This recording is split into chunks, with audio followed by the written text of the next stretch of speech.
What's going on, fellow A-plussers? It's your boy, Adam Perez, back once again with a brand new episode of A-Plus Hero Report, your weekly stop for your Marvel, DC, television, and movie news, streaming live for you guys over on YouTube, Facebook, as well as Twitch for you guys as well. And then after we stream these episodes, we do in fact drop them over on our Spotify channel if you guys are really into your audio only versions of our show. So thank you very much for certainly joining us here this week, guys, as we're going to be breaking down nerd pop culture, anything that certainly happened when it comes to TVs and movies. We'll definitely go ahead and keep you guys up to date today. We've got ourselves a couple of honorable mentions. We'll certainly tackle out first 6 topics we're also going to be diving heavily into, and of course wrapping up today's episode with live viewer questions, guys. But it's not just myself. Oh no, good old Stuart Brantz comes back in the house today, buddy, to go ahead and be our fantastic co-host today. What's going on, man? It's good to see you as always. Good to see you as well. Not much going on, just another pretty chill, generic week as always. I feel you, man. We were just talking about this before we even came on. I felt like this was a tough week to try and find just 6 topics to kind of talk about. I felt like, especially when it comes to DC, there's just been so much information in regards to what's still on, what's being canceled, what's not going forward, sort of thing. It feels like we're kind of in a bit of state of confusion. Would you agree, Stuart? Yeah, I'd agree. Although one thing I do kind of like about it is because everything is uncertain now. You don't have to get any of your hopes up for any future projects because everything that they're talking about currently, it's always like a maybe. Whenever there's like a question for it, what about the Batman sequels? Well, that's a maybe. What about this? That's also a maybe. So it's like, okay, at least I know not to get my hopes up. Yeah, so today's episode, we're definitely going to be breaking down Warner Brothers Discovery, what's certainly going on with some projects that have officially been announced. So we'll definitely keep you guys up to date in regards to a potential president going forward for DC Films, or at least somebody that is in fact in consideration. So we'll definitely talk about that along with a couple of other topics for you guys today. So thank you very much for certainly joining us. If you guys haven't hit that like button yet, please go ahead and do so, especially if you're in the live chat with us today. We definitely appreciate it. But let's go ahead and give some shout outs real quick here, Stuart, before we even begin today's episode. We got everybody certainly coming through. If you guys are in the live chat, if you dropped the hello, please hit that like button. Good old Francois certainly in here today. The most talented man alive is certainly here with us as well. We got Abase certainly coming through. Adam Perea, one of my other twins here. Good old John Schuyler's in the house. We got Chris Crossman here along with Jericho Gonzalez. Carlo is joining us today. Good old Jackson Peterson, not to be mistaken for Peter Jackson. We got also good old Michael Rhymes in the house. Carter Matthews is certainly here with us today, along with Kurt Marino. Nicole Robertson certainly joining us as always. Roberto is certainly here. What's up, Grant? Good to see you. This is probably AJ under yet another title. Jack Daniels certainly here as well. Good old Stuart as well. Top of the morning to you too, sir. Enrique Perez is here as well. Good old Indy, not able to join us today because he is unfortunately at work, but I believe he will be joining us next week. So Indy will be on the panel with us next week. We got good old Ram Jam in the house, always certainly coming through, along with Blossom is here as well. And thank you, I appreciate it. Michael says Adam's beard is clean. Yeah, man, I had to shave, Stuart. I was kind of feeling kind of hobo-ish. You know, the fatherhood lifestyle was certainly getting to me, getting caught up and forgetting to take care of myself from time to time. But yeah, no, I decided to finally shave a little bit here today. So yeah, I'm feeling like a new man, despite not necessarily having my coffee here today. So if I'm a little low energy, guys, I apologize. See, what you got to do now is let it grow thicker and then just shave it all so you got a mustache. So then you got the dad mustache. The dad stash. Maybe that's what I should have done. Maybe I should have kept the stash bushy and like trimmed everything else. Go for that Top Gun look. You know what I mean? Oh yeah. That's actually a good way to describe it too. The Top Gun look. Some aviator glasses, maybe. I don't know. I don't know if that's coming back. When we were playing Top Gun at our theater, we were actually passing out like aviator glasses for like the premiere night. So like anyone who was seeing it got a good pair. They weren't cool. Like the high end, but they were still pretty decent quality though. Not gonna lie. You know, if Top Gun came out in 3D, I don't know if it ever did. Aviator 3D glasses would have been the shit to try. That would have been awesome. Undoubtedly, that's what like some theaters would have done for sure. I would have loved it. All right, guys. let's go ahead and kick off this show because we do have a couple of topics, some deep topics. We might find ourselves going down a little bit of a rabbit hole. So let's go ahead and knock out some honorable mentions for you guys today. So if you won't mind putting up that honorable mention banner for me. First up, just so you guys know, She-Hulk premieres this week, ladies and gentlemen. Not on Thursday. I think it's actually dropping. Is it dropping Thursday? Let me go ahead and pull up my calendar real quick. I want to say it's dropping Thursday or Friday, the 18th, whatever day the 18th is on. That's the Thursday. Wednesday the 17th, it was originally scheduled to go ahead and drop, but is now officially dropping August 18th, which is Thursday. So definitely go ahead and check it out, guys. We wind up getting ourselves brand new character posters here showing over Tatiana Maslany as She-Hulk, which, Stuart, I got to admit, I wasn't quite the biggest fan of the CGI work when we first got the very first teaser and reveal of her, but I feel like as we've gotten more clips and more trailers, I don't know if they've improved the CGI, cleaned it up a little bit better. I don't know, but I'm finding her. It's looking great, man. I think she looks pretty good as She-Hulk. We also got Nikki here, another supporting character poster, and then of course Titania. That we have as one of the She-Hulk villains. She's going to be in here as well. So only 3 character posters as of right now. But I would assume, Stuart, like every other MCU Disney Plus series that we've gotten so far, as each week goes by with a new episode, they might reveal new character posters. But what do you think about these? They look pretty much what I would expect them to look like, honestly, when it comes to this. Like, I'm pretty excited for the show overall, but yeah, the posters look kind of like, you know, most character posters you've ever seen. Oh yeah, pretty generic for the most part, but definitely highlighting some of the characters. If you guys have not checked out any of the trailers as of yet, I do believe Grant loves him some She-Hulk. I love my women green and sexy. Yeah, I feel you, man. He says she looks a little bit like Angelina Jolie. I can kind of see that maybe in her heyday if she was ever green, but yeah, you're onto something. Was she green in Maleficent? I actually don't remember. I don't remember. I remember seeing maybe the first half of that movie. I don't think I ever finished it, unfortunately. So yeah, She-Hulk is here this week, guys. We will be providing reviews for you. Indy, if anything, will in fact be doing She-Hulk reviews on a weekly basis for you guys. So definitely go ahead and look out for that. And we'll probably put some announcement photos up over on not only on Twitter and Instagram, but also here on the community tab of Hero Report to remind you guys.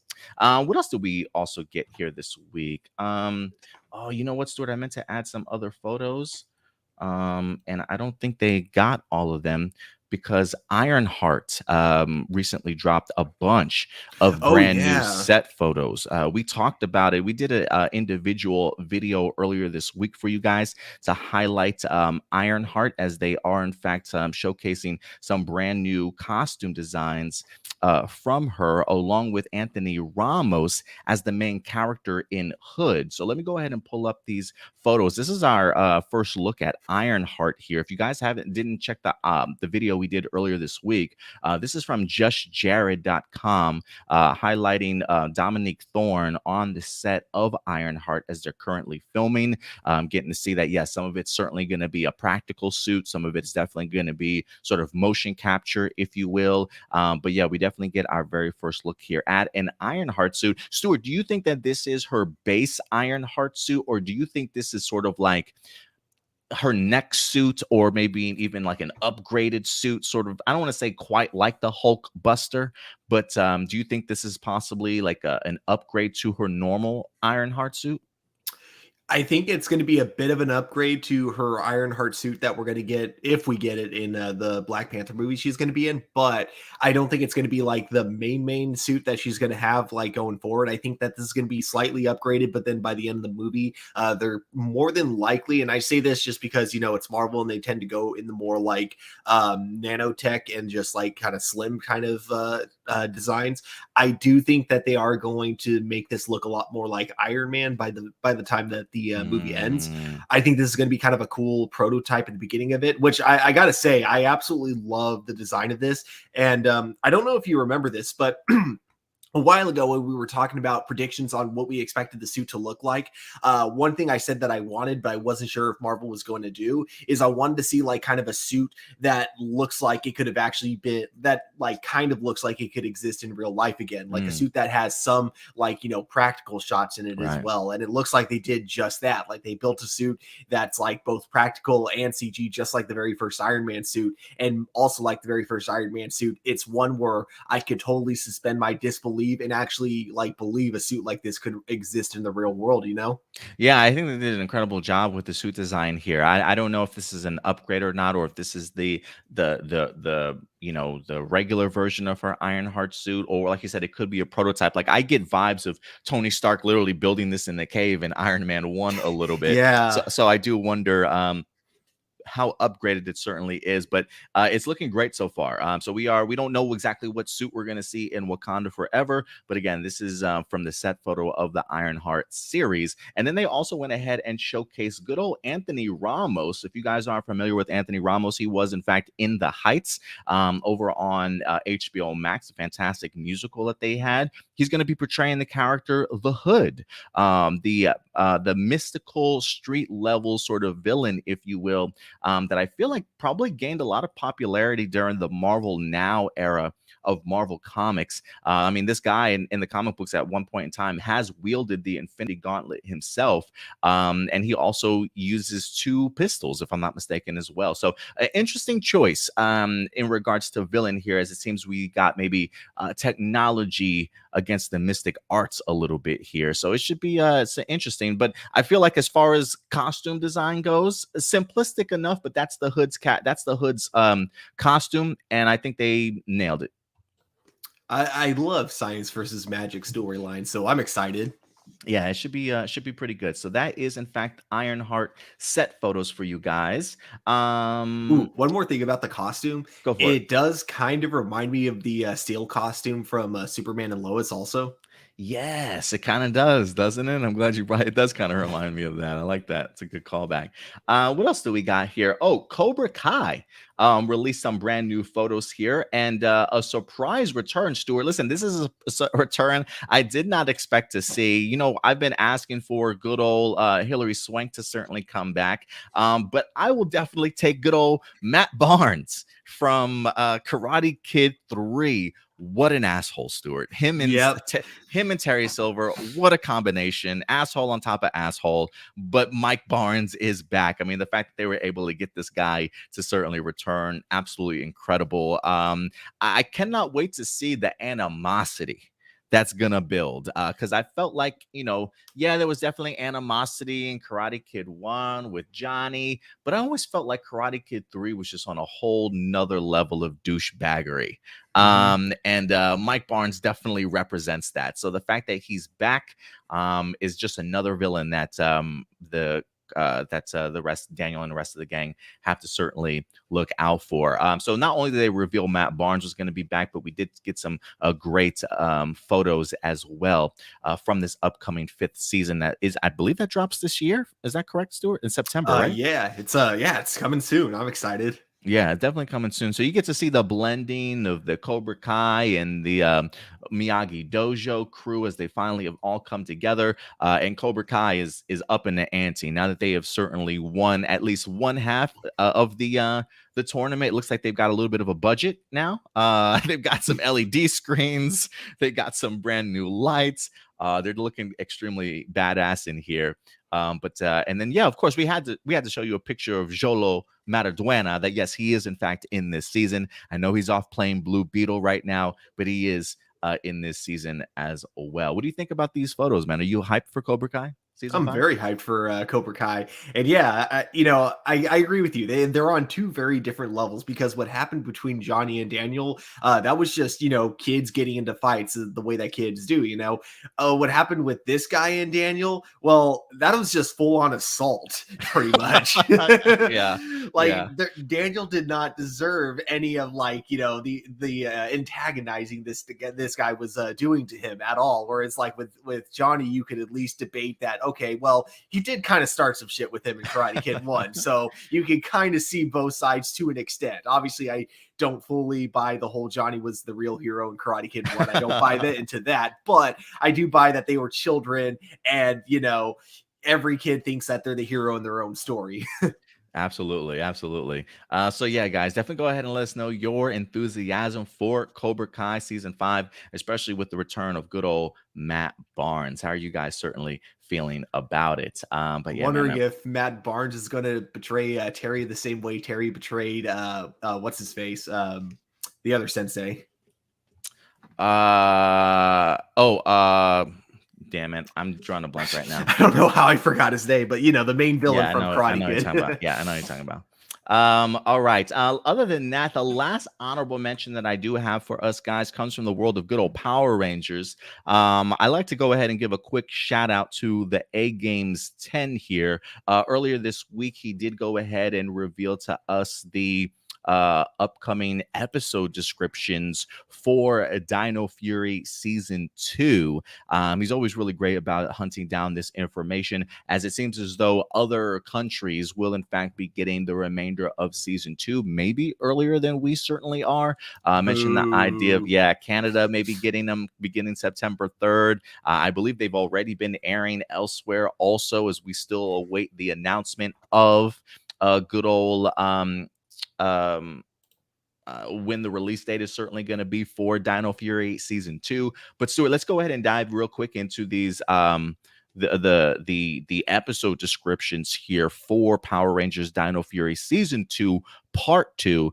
We've got episode 12, The Ultimate Mystery is the title.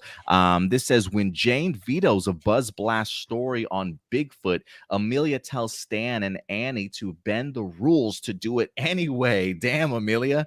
But when her colleagues end up in danger, Amelia learns an important lesson about responsibility. Man, going behind Jane's back. Like, I know Amelia got a chance to run Buzz Blast for the day, but is power going to her head here, Stuart? Now she wants to run picture stories on Bigfoot. I'm cool with it. I love anytime that they tackle Amelia's love for the supernatural, and I'm actually a believer in Bigfoot myself, so I kind of push that story through, Amelia, whatever you got, whatever it takes. What do you I'm think here, also Stuart?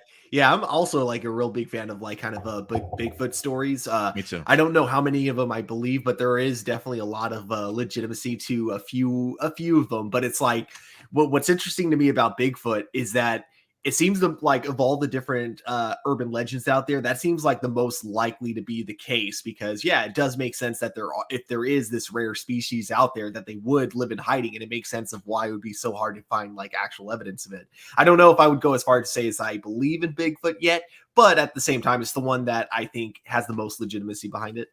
But yeah, we definitely get to see at least in episode 12. Who knows what type of impact this episode is going to have? Again, Simon Bennett has definitely told us in the past, and it's something that we should have learned our lesson from before. The way that they write out their episode descriptions is very much to go ahead and hide some of the spoilerish stuff. They're clearly not going to give you all the details about what's encapsulated inside of the episode. Right from the basis of this, Stuart, this does feel like a lesson of the day sort of episode here, but I would expect certainly a lot more to certainly come from it. Episode 13, Love Hate. Ollie tries to ask Amelia out. Oh, yeah. But a miscommunication leads Amelia thinking he doesn't like her. But when she realizes Lord Zed is involved, the truth comes out, Stuart. You had me at Lord Zed. What do you think about this, man? Honestly, it had me at Ollie tries to ask Amelia out. I'm excited. I actually really like the way they've been building up the relationship between the two of them. I think that this is one of the few times where it feels like Power Rangers actually kind of went out of their way to make a character feel kind of unlikable at certain times, just so when he actually like kind of learns his lessons and when he kind of grows up a little bit, you kind of start not only rooting for him, but like, I ship Amelia and Ollie for sure. Yeah, and I would like to pat myself on the back, because I do feel like when it comes to the Power Ranger community and content creators, I feel like I might have called the Ollie and Amelia relationship thing very early. And a lot of people gave me pushback. Nah, Adam, nah, it's not there. I don't see it. I've seen it. and it's happening. And I absolutely love seeing it kind of come together. Anytime you get Ollie and Amelia, I'm there for it. So I'm really excited to kind of see how this works out for those two. And Lord Zed is certainly back in the picture. I mean, it's 2 episodes in, Stuart, to the second part of Dino Fury, and Lord Zed pops up in some way or another. It immediately feels he's going to have a really great impact on the show. And I will say, too, Stuart, 2 episodes of Amelia back to back. One of the things that I loved about Beast Morpher's second half of its second season is that it felt like it was an all-on rush towards the finale. Like every episode linking to each other, storylines really sort of building up that momentum. And I feel like that's the same path that Simon Bennett is certainly going to take here, as we've got 2 back-to-back Amelia stories, and the second one already introducing the return possibly of Lord Zed. So I think season 2 is going to be extremely impactful. Yeah, for sure. But yeah, guys, go ahead and let us know your thoughts on Dino Fury Season 2, Part 2 episode descriptions. And once we actually get ourselves an official announcement, we definitely will go ahead and certainly notify you guys as to when that's going to happen. I would assume Now, Power Week will probably get a reveal. Probably. Now, when they start airing in other countries like Canada, for instance, do you think it'll go onto their Netflix? So if we had a VPN, we might be able to watch it? And we might. If you do have a VPN, you might be able to switch your region that you're coming from. Yeah, keep my fingers crossed that that's a possibility. If anything, I would assume either at Power Morphicon or Power Week we'll get ourselves a announcement. I have heard people throwing out the idea that maybe it won't debut till October or September, October. I mean, October, November, even. That feels like a little bit too far away. I don't know. I would assume that you would drop it. I would, for me, what I would personally do if I was them, announce it at Power Morphicon and be like, hey guys, next weekend, boom, it's ready for you guys. You know what I'm saying? There's a huge announcement that they don't have to wait too long, but who certainly knows? I do believe Jinsaku referenced the idea that we'll probably get a Dino Fury season 30 announced, along with the release date for season 2, probably at Power Morphicon. So we'll see if that holds out. At the very least, I really hope they reveal season 30 at Power Morphicon. It's like, no, I paid for tickets. At the very least, tell me what I'm, what I have to look forward to next season. Yeah, I mean, if anything, I hope so. I hope they at least keep true to the way that the reveals have been done sort of in the past. Like, here's your brand new team, and everybody comes down the walkway in their costumes and stuff. It's going to be, I hope, I'm keeping my fingers crossed that Hasbro and Power Morphicon are really working together to make it something extremely special. And I'm so jealous you're going to be there, and I can't. I'm so jealous. I will take plenty of photos for you, my friend. Yes, please do. Please do. All right, Stuart, with that out of the way, let's go ahead and get into some main topics. You got something real else quick? Yeah, sorry, this only just now popped to me as we were talking about Power Rangers. I do have 2 recommendations because both of them just came out into theaters and both of them looked like sleepers to me, but then I actually went to go see them and I'm like, oh, these are actually not bad. First one was Bodies, Bodies, Bodies. It's a new kind of horror movie, and Bodies.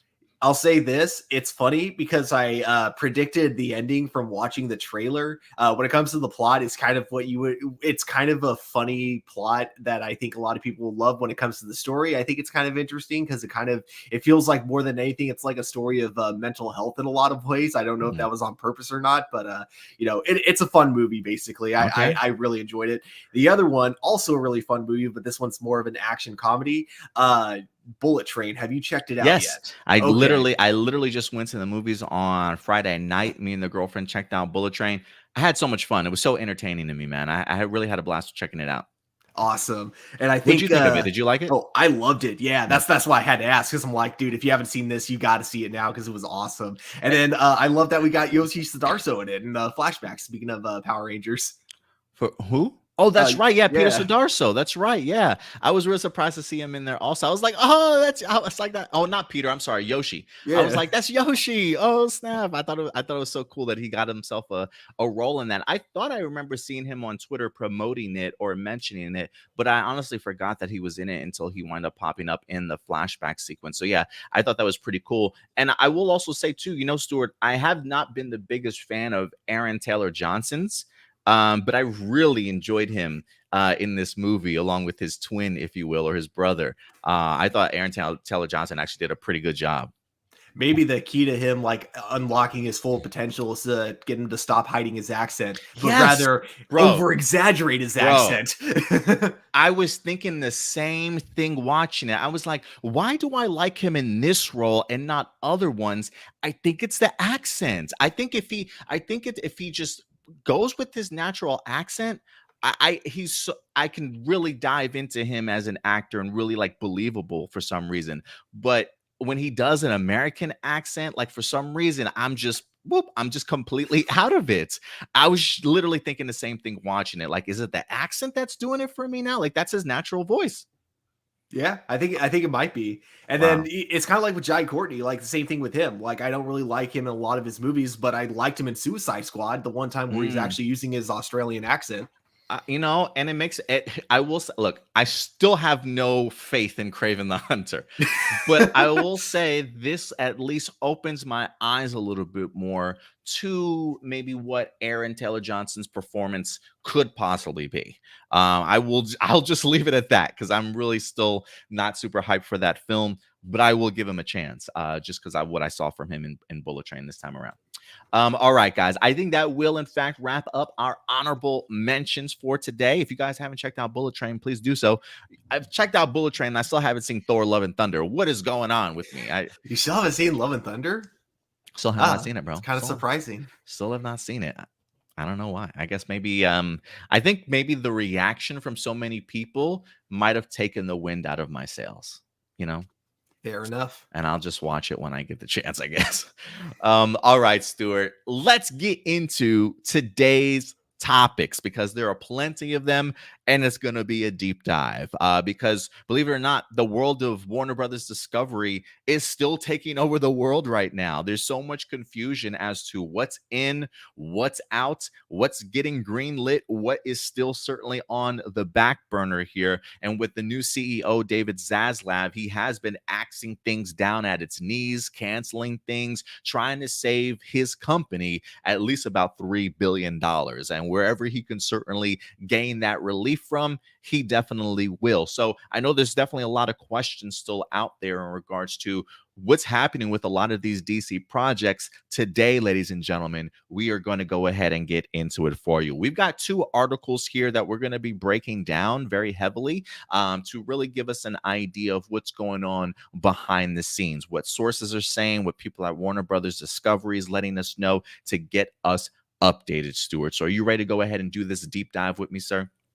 Hell yes. Let's go ahead and do this. I'm going to go ahead and bring this up. We're going to start off first with the Hollywood Reporter talking about the Batgirl cancellation, saying, oops, I thought they had DC's reset adds more confusion for the Warner Brothers slate. And this will give us a better idea too, Stuart, as to how some people behind the scenes are really handling it and how they personally feel about it. Because I do think that this has really taken the as I just said, the wind out of some people's sails that might have had some confidence or was eager about the path that DC Films was going on. And now with this merger, things have kind of been thrown for a loop here. So let's go ahead and dive into this article here a little bit.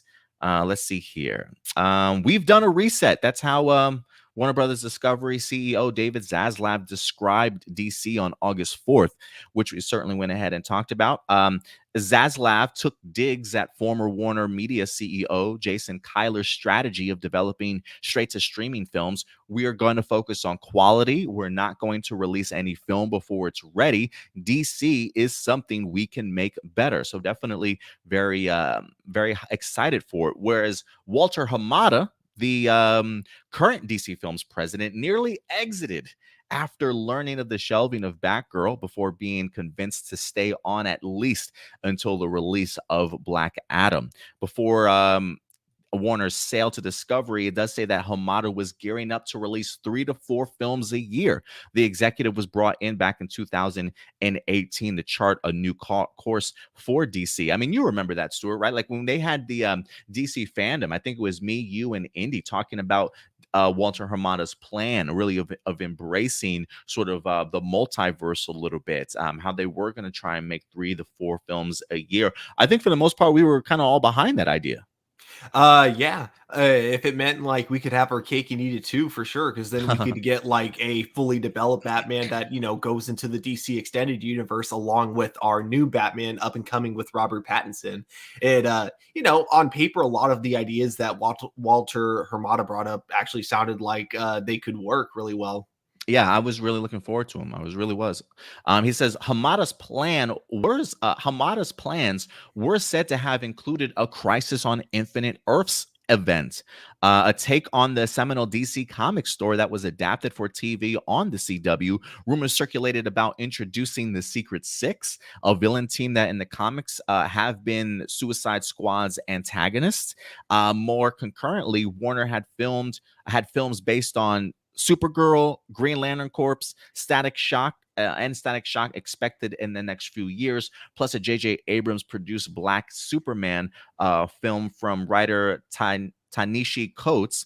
Development has slowed with none of those features attaching directors. So all of those features have not moved, it feels like. Don't even have directors for them yet. But I do find it interesting Walter Hamada's plans to at some point tackle a Crisis on Infinite Earths. Feels like, hey, we did this already in television, but hey, maybe not everybody checks out the Arrowverse stuff. So I think that would have also been a really great plan if they wanted to find a way to reset their universe at some point in time. But it does seem as though Walter Hamada did have Crisis planned. What do you feel about that? I feel like I had heard that even before this article, like that this was something that DC had been interested in doing. I also heard like one of the things that they were trying to go for is getting Ben Affleck back to lead in that movie, so he could lead like the different Batman that would be, in the Crisis on Infinite Earths movie. So a lot of things that they said about it sounded cool, but it was also like this was all like ideas though when it was all brought up. So I was making sure not to get any of my hopes up even before all the sudden changes of DC. So I think it could have worked. I think that the only thing is they probably would have to give it a different name than Crisis on Infinite Earths, only because if they gave it that, I feel like too many people would probably end up not watching it, specifically because they'd look at it and go, oh, wait, would I have to watch the CW stuff in order to get what's going on here? I think I'm going to pass. That's a good call. That's a good call. Maybe they would have called it Crisis or something. But, listen, we still had Flashpoint. That certainly was supposed to drop also. So if with Flashpoint usually being like a very, multiverse course correction, if you will, the idea of also doing the Crisis does make me wonder, like, how far out planned was Crisis, right? Like, did they have a 5-year plan? Was that at the end of their sort of saga kind of moment also? I'm kind of curious how a Flashpoint and Crisis would have all maybe worked in, not to sound too marvelly, but in a phase for DC. Mm-hmm. It also says some key collaborators have received assurances that their projects are safe. The Suicide Squad filmmaker James Gunn has multiple projects in development at DC, including season 2 of Peacemaker, which is moving forward. So Peacemaker season 2 is good. Insider says Blue Beetle, starring Jolo Maraduena, superhero to top line a movie, is also on track for its August 23rd release date. So that is certainly still good to go. It does say after Batgirl's cancellations, they feared for the project, given that at one time it was slated for HBO Max. But they have been upgraded to theatrical release, and the studio is moving full steam ahead on a sequel to The Joker. So that is in fact happening also. Wait, sorry, you said the Supergirl movie is currently moving forward? Oh, did I say Supergirl? I meant after Blue Beetle. I'm sorry. I meant Blue Beetle. Oh no, sorry, you Beetle. did say you did say. I'm sorry. It was just that you said Batgirl, and for some reason Supergirl popped in my head. So I'm like, wait, what? Oh, no problem. Other than that, it says Zaslav turned heads among DC films when he highlighted Black Adam and Aquaman, but also The Flash. So they definitely are still pushing The Flash forward despite the bad optics of that move. So that's just some of the information that we have in regards to what's safe as of right now. Anything from that article that really stood out to you, Stuart? I'm really surprised, but also extremely relieved that Blue Beetle seems to be moving forward. That was one of the things I thought for sure was getting scrapped the moment they scrapped Batgirl. But if they're moving forward with it, fingers crossed that it goes through. Yeah, I'm looking forward to it also. Blossom says, "Did you say Static Shock? I love that growing up. Richie was my crush at 12 years old." Yes, Static Shock. But as of right now, there's been no development or movement on it, especially because it doesn't even have itself a director as attached to it as of yet. So, I feel like those are some of the ones that we probably should be a little concerned about. But let's dive a little bit deeper, shall we, guys? Because there is a lot more certainly going on, as Variety is in fact reporting more inside the confusing state of DC as they go ahead and talk a little bit more about the direction that Warner Brothers Discovery is certainly going. So let's go ahead and dive into this. Okay, it says the executive, but the executive who took the reins of the company in April did not disclose who would be a part of that team, nor did he acknowledge that Walter Hamada.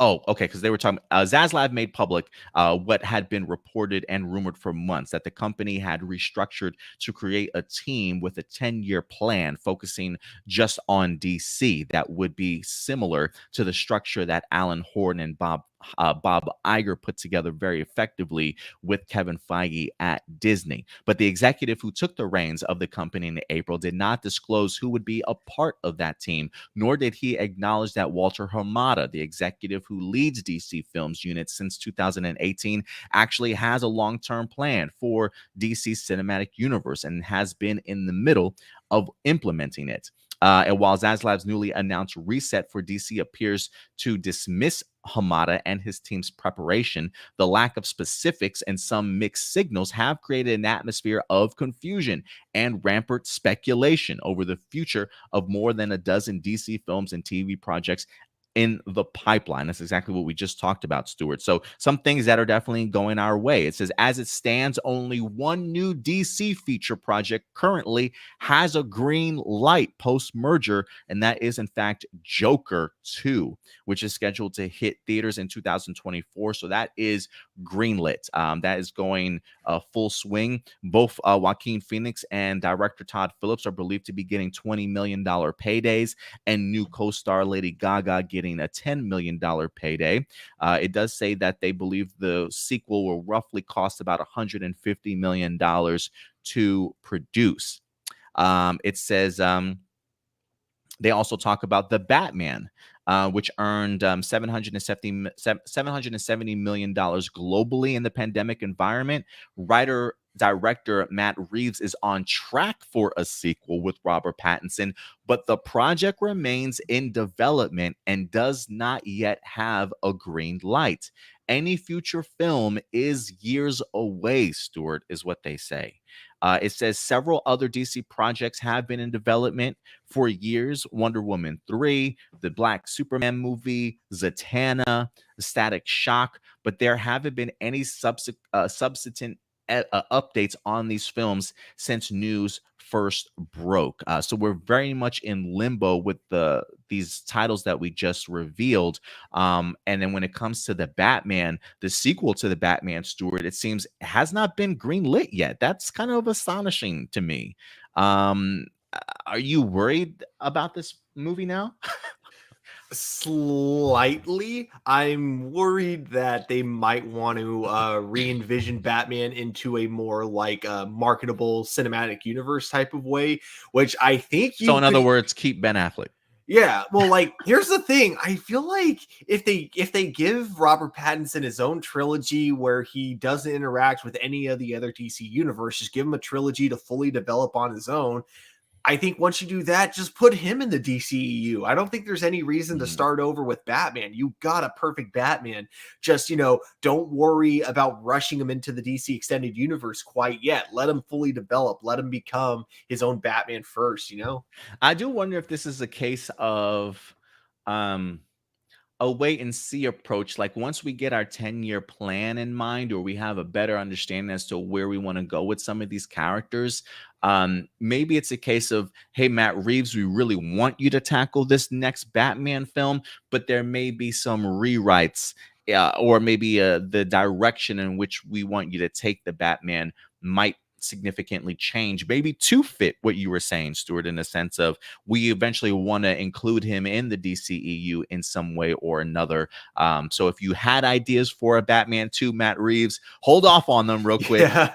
We might want you to have to rewrite something.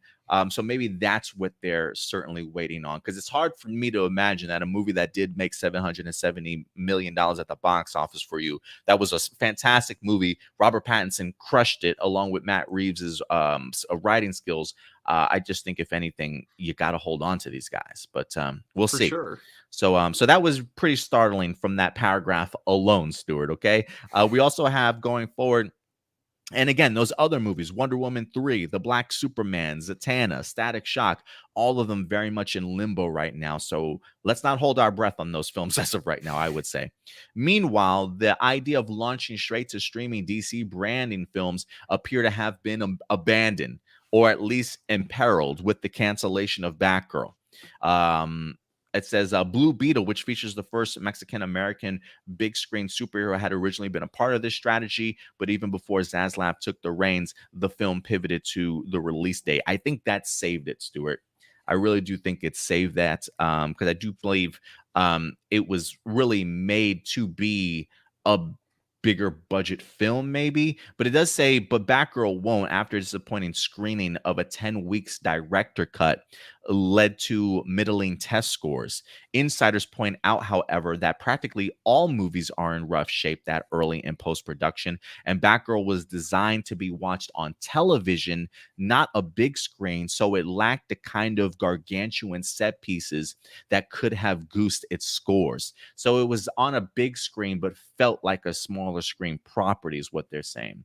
But Mhm. attempting to expand the movie into a big screen proposition would have required reshoots, which Warner Brothers Discovery deemed to be a waste of money. Does that make you feel any better, Stuart, about Batgirl not being released? No, again, I'm kind of thinking the test screenings had nothing to do with it, even if they say that it did, because yeah, test screenings only have like the slightest like hair fraction or hair fracture of an impact on the movie overall. They really don't impact a movie as much as people think. They're really more for anything just to create buzz. Yeah, I feel you there. Good old Frank W. He does say, hello, are they going forward with the Batman 2 with Robert Pattinson? Well, we definitely just highlighted for you, Frankie. So I hope you stuck around to get your answers, sir, because we definitely just discussed that a little bit. It says, and yet a Black Canary standalone movie, reprising the title role in 2020's Birds of Prey, is still reportedly in development for HBO Max. Ooh. And it says, in newly installed Warner Brother Pictures Group Chief Michael De Luca and Pam Amdy, in seeking to mend fences with Batgirl star Leslie Grace, are entertaining the possibility of having her continue to play Batgirl in future DC films, or at least star in another Warner Brothers production. So this is the making it up to you part right here, Stuart. The idea of, and David Zaslav has mentioned that he has been very vocal about the idea. This had nothing to do with the talent or the effort that was put forth when it comes to Batgirl. We really appreciate Leslie Grace and the directors for all their hard work, and they clearly have reached out to her and are trying to keep her on board as Batgirl in some capacity. I think, as David Zaslav, that's definitely doing the right thing after you screwed over their movie. So I appreciate him actually doing that. I do find it interesting that Black Canary is still reportedly in development for HBO Max. There is a part of me that wonders, is it that small of a budgeted film? And it, while it is still in development, I don't think that means it's out of it's out of the way of still getting axed, because David Zaslav feels very much like, I almost feel like he doesn't want to put movies or like these DC properties on HBO Max's movies. He really wants these DC films to be theatrical. So if you're coming to him with a small screen concept for a DC character, I don't know how well that's going over. But if Peacemaker 2 is certainly going forward, right, as another series on HBO Max, clearly there's some some places where DC characters will fit into HBO Max and where some certainly will not. Does the fact that somebody like a Black Canary being on HBO Max worry you? Or do you think there's a chance that that could get axed or be released theatrically eventually? Honestly, when they say in development still, I think what they're currently doing is still jotting down the actual plot. So I think right now they're at the stage kind of similar to the Batman, where they want to show the team working on the 10-year plan what they got, Mm. and it may or may not actually fit into it. And very similar Like to course correction, right? Like since it's yeah, still in development, it may not even release on HBO Max, right? Like they could develop it to eventually release theatrically. yeah, very similar to what's going on with the Doctor Doom movie. Like they didn't Mm. necessarily scrap it when when Disney bought like the Fox assets. They held on to it, but they're like currently in the part of like they have the script there with Disney. They're just not sure if they want to make a movie using that script, but like fitting it into the MCU. I think it's something similar to that with the Black Canary movie. Whether or not they want to take the script and rework it into their new reset DC universe or not. Let's see here. A couple comments. Ram Jam says, "I believe there shouldn't be a rush for a new releases to be on streaming services, and they definitely are not. They Yeah. definitely are taking their time in regards to figuring out what should be released and what shouldn't, because it definitely feels like they're changing course on that concept." Blossom says, "Birds of Prey, doesn't that involve Harley Quinn?" But yes, it also involved the other Birds of Prey characters as well, and Black Canary was in fact in that Birds of Prey film. Whatever film might feature Grace in the Batgirl cape and cowl again will likely be up to whomever Zaslav ultimately empowers to lead DC. And Stuart, this is really where our main topic of the day certainly comes from. It says, by directly citing Kevin Feige and Marvel Studios as a model for DC future in earning calls, Zaslav threw more fuel onto an already raging rumor mill over who could get the job. One example, Greg Berlanti, who oversees many of the DC television properties, has been loudly whispered as a possibility for the role, but no one from Warner Brothers has actually approached his camp. Berlanti has not pursued the job, and insiders believe that the superstar producer won't be interested in going in-house. That's fascinating to me that they think some people think Greg Berlanti would push back on the idea of being promoted to this particular position, but it is being loudly whispered behind the scenes that is certainly a possibility that good old Greg Berlanti takes the role here. And Stuart, that does lead us to the thumbnail image here for our episode, where we've got good old Greg Berlanti on the front cover. Just so we got some information here, let me go ahead and pull this up, because I did want to go ahead and I did some polls, Stuart. I did some Mhm. polls to kind of see how people are feeling about the idea of Greg Berlanti maybe taking over the role. I And so may or may not have contributed to those polls. let's see here. So I did one on Twitter. I did two polls. Okay. I did a poll on Twitter, and then I also did one here on the community tab. So when I go to the poll on Twitter, I said, do you think Greg Berlanti, the creator of the Arrowverse, would make a good candidate for the Kevin Feige role at DC Films Studio? 57% said yes, 43% said no, and that is in fact out of 23 votes. So that's almost 50-50, Stuart. That's almost 50-50, where some people feel some type of way about letting Greg Berlanti run the show. I believe L'Oreal, good old Blossom, says, like, heck yeah. She's totally on board, with it. Let me go ahead and pull up the, give me a second. I'm gonna try and pull up the poll from Twitter here, or not Twitter, from let me go ahead and pull this up here for you guys from our community tab. So remember, Twitter said 57% yes, 43% no. And here at Hero Report on our community tab, it says, do you think Greg Berlanti would be a good candidate for the role? 65% said yes, 35% said no, and that's out of 17 votes as well.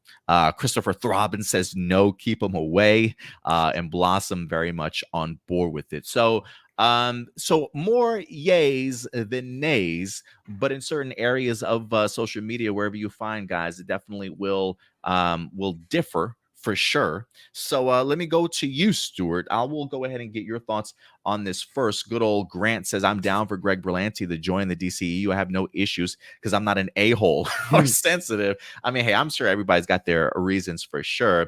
Even Usai says, that's a no for me with Greg Berlanti. What about you, Stuart? With him being a possibility, he's just a candidate right now. He hasn't been selected. How do you feel about him taking the role? I think knowing him and knowing how he knows how much to be involved with the project and how much not to be involved with the project, not to mention the fact that he's had experience doing something very similar. So I would be down for it overall. Like, I think he could do a good job if put into the role. Because I feel like he's the kind of guy that knows when to let directors take full control and then when to have a little bit of input here and there. I'd say the only exception, and again, this is where it comes from. I'm pretty sure it's safe to say he's probably learned his lesson by now. Is I know that there was like a lot of complications with season 1 of Legends of Tomorrow. Like, they didn't even have a showrunner for that. So I'd say maybe that was like kind of his own like really bad like thing as a producer, was producing a show before it was really developed, before it really had anything going for it. But again, that was back in 2016. So I think it's safe to say he's probably from now has learned maybe I should think it through a little bit more before starting to develop on something, that kind of a thing. So yeah, I think overall he's made enough mistakes to learn from. And he also, again, like I mentioned, he knows exactly how to build a universe, how to give people the control that they need without like, but still being a good like person to like overall see everything going through. Now, do we want to talk about whether or not we think it's going to happen yet, or should we wait till later? You could throw it in there if you think it's going to happen. I don't think it's going to happen. Not because they wouldn't want him to join. I don't know if he would want to, because so I was listening to another podcast that I listen to every once in a while, which is the After Party podcast. And I brought it up on this show a lot of times because the topics that they talk about are similar to what we talk about. And they brought up a good point, which is the fact that he actually has his own production company, which means he would have to leave a lot of his stuff that he's working on, that it's a lot more personal to him. He would have to leave a lot of those things behind in order to become a producer for the DC universe. So in a way, it would almost be kind of like a downgrade for him, is like the way they put it. Yeah, I guess that would probably also explain the idea of why the report itself is saying he doesn't necessarily want to do things in home, because out of home is where his own things are. You know what I mean? Where his own creations certainly are. So yeah, he might want to be holding on to that. For me, look, guys, I really like this candidate. I truly do.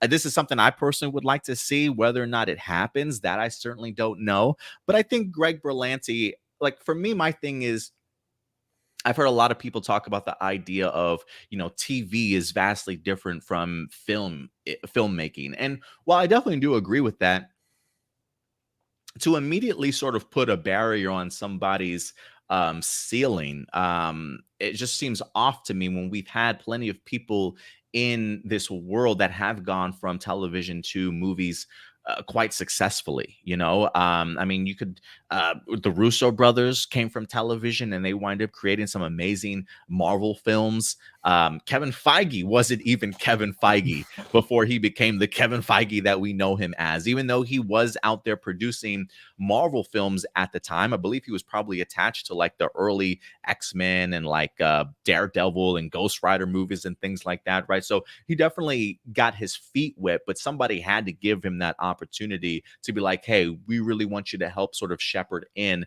this big cinematic and connective universe. And I think when you look at Greg Berlanti's career, it's not like he's a nobody, right? Like, this guy has managed to keep fans invested for the Arrowverse over the past 10 years. Now, whether or not you want to argue the idea, but yeah, the Arrowverse has fallen off dramatically.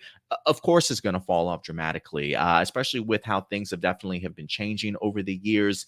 But you're probably lying to yourself if you weren't a huge fan of Arrow and didn't love the Flash and what it established. I do think that there is a lot of uh, props that should certainly go to Greg Berlanti for what he was able to create in regards to just a bigger scope picture, putting people in a position to be a showrunner for Arrow, for The Flash, for those shows to certainly be very successful. Putting connective tissues together, building crossover events that some people absolutely loved. And it's always funny to me, Stuart, that when people argue about Greg Berlanti, they usually argue about Batwoman, Naomi, Legends of Tomorrow, right? Like they pick all the shit crap shows to get on Berlanti's case, and they forget about the Black Lightnings and the Arrows and the Flashes and the Doom Patrols, and for some people, the Titans, and a plethora of Stargirl, Superman, and Lois. Anybody? I think the guy's success track record outweighs some of the negativity and some of the other shows that might have been low rated, if you will. I don't see anybody else on television, maybe outside of The Walking Dead, really creating like these big scope connective universes on television. Marvel couldn't even do that. They had the huge success in Agents of Shield. Bravo to them. You know what I'm saying?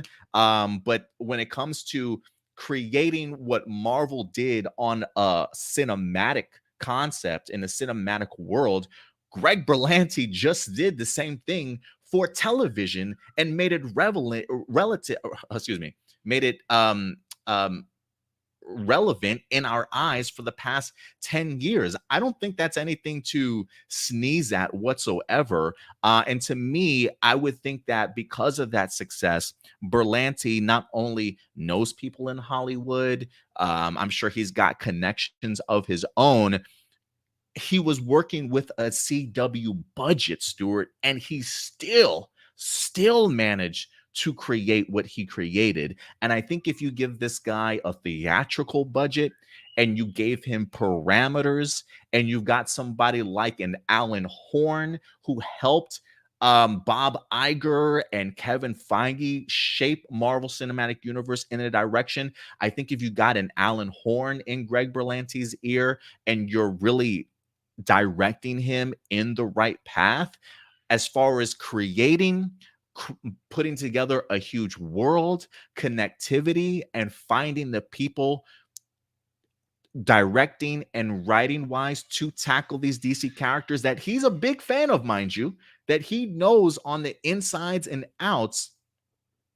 I think if you give him a big theatrical budget, Stuart, I think he can do exactly what he did on television, but on a very much bigger scale, and really give these characters that he loves. This is a case of we can't bring in somebody that doesn't love these characters, right? And I'm pretty sure it is probably very hard to find people for that Kevin Feige role that have the same experience like Greg Berlanti, that is, maybe I think I saw Usai said Kathleen Kennedy might be even better for that role. And I sure tomatoes would be flying at my screen right now if I said, yeah, let's bring in Kathleen Kennedy to do this role.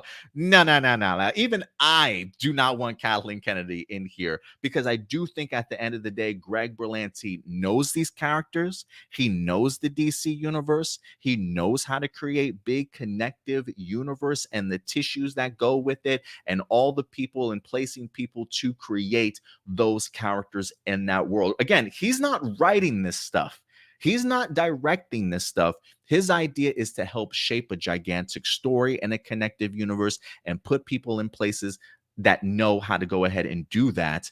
And I think Greg Berlanti is the guy for the job, or at least he would be one of them. Am I open to other people doing it? Absolutely. If they were to go ahead and throw out other candidates with names, I'll definitely go ahead and break it down also. But Greg Berlanti is not a name that I thought about before this. I think I even threw out Jon Favreau as an option. I still think Jon Favreau would probably do a pretty good job then too, but I'm sure there'll probably be fans that would probably still get on me about Jon Favreau also. I think Greg Berlanti can make the best case for why he deserves this particular role. Whether or not he gets it, who knows? But that's just my thoughts in regards to it personally. See, the problem is if they brought on Jon Favreau, he wouldn't let them kill off Batman, probably. Okay, so there is one comment I do disagree with that I got to bring up, and I say this because, like, in it, he mentions, where is it? Good job, yeah. Okay, but I saw his vision. I'm unfulfilled. Just want to do like a quick clarification there. It wasn't necessarily that like the Arrowverse is all his vision. It's more of what he does is that he looks for the showrunners. He looks at these comic book characters that he knows very well and loves, and he assigns different characters to different showrunners, and then that becomes the showrunners' vision essentially.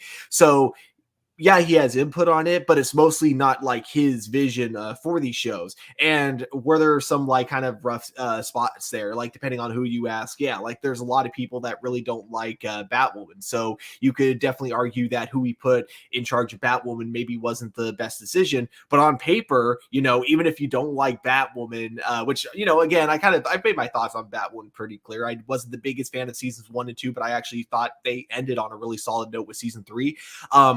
I think on paper, who they had as the showrunner was kind of perfect because they had a comic book fan who also had experience in the television world and also connected with the character of Kate Kane when he signed her as the showrunner. So it made perfect sense on paper, and I feel like most people would have, made a lot of these same decisions as Greg Berlanti if they were put in his position. So, that's just kind of my thoughts on the whole thing. Is that like I think you need a producer who doesn't want to take, who isn't afraid to take who isn't afraid to let people do their thing, but also knows who to assign to do their thing when it comes to these characters.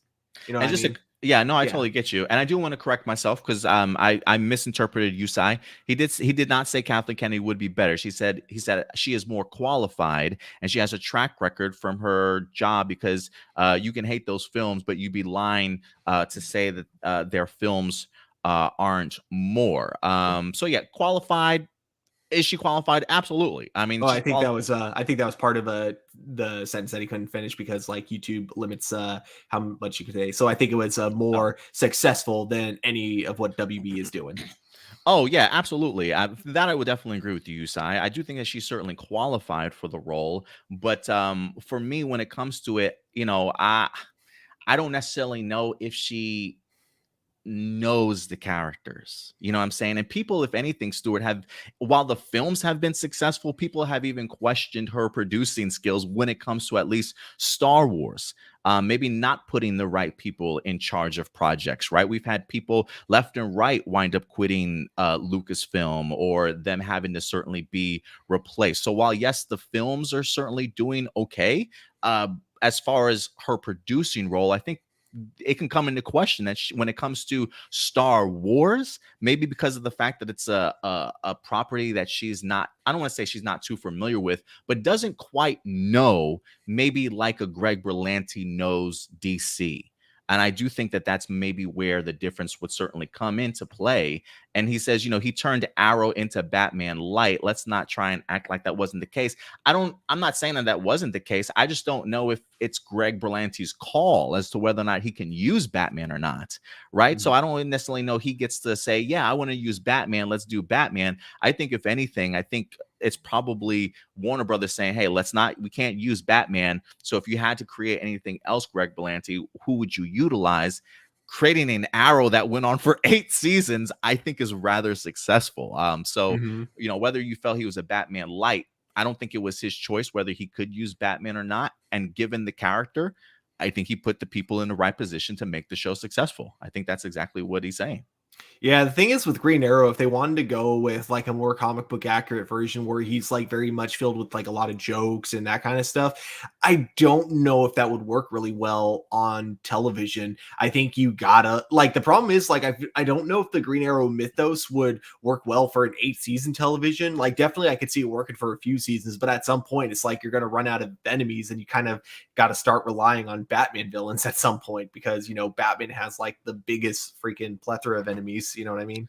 Yeah, absolutely. And again, I'm not saying that Greg Berlanti is the only man for the job. Oh I God, do, no. yeah, I Yeah. do think that there are possibly other people that can certainly maybe do this.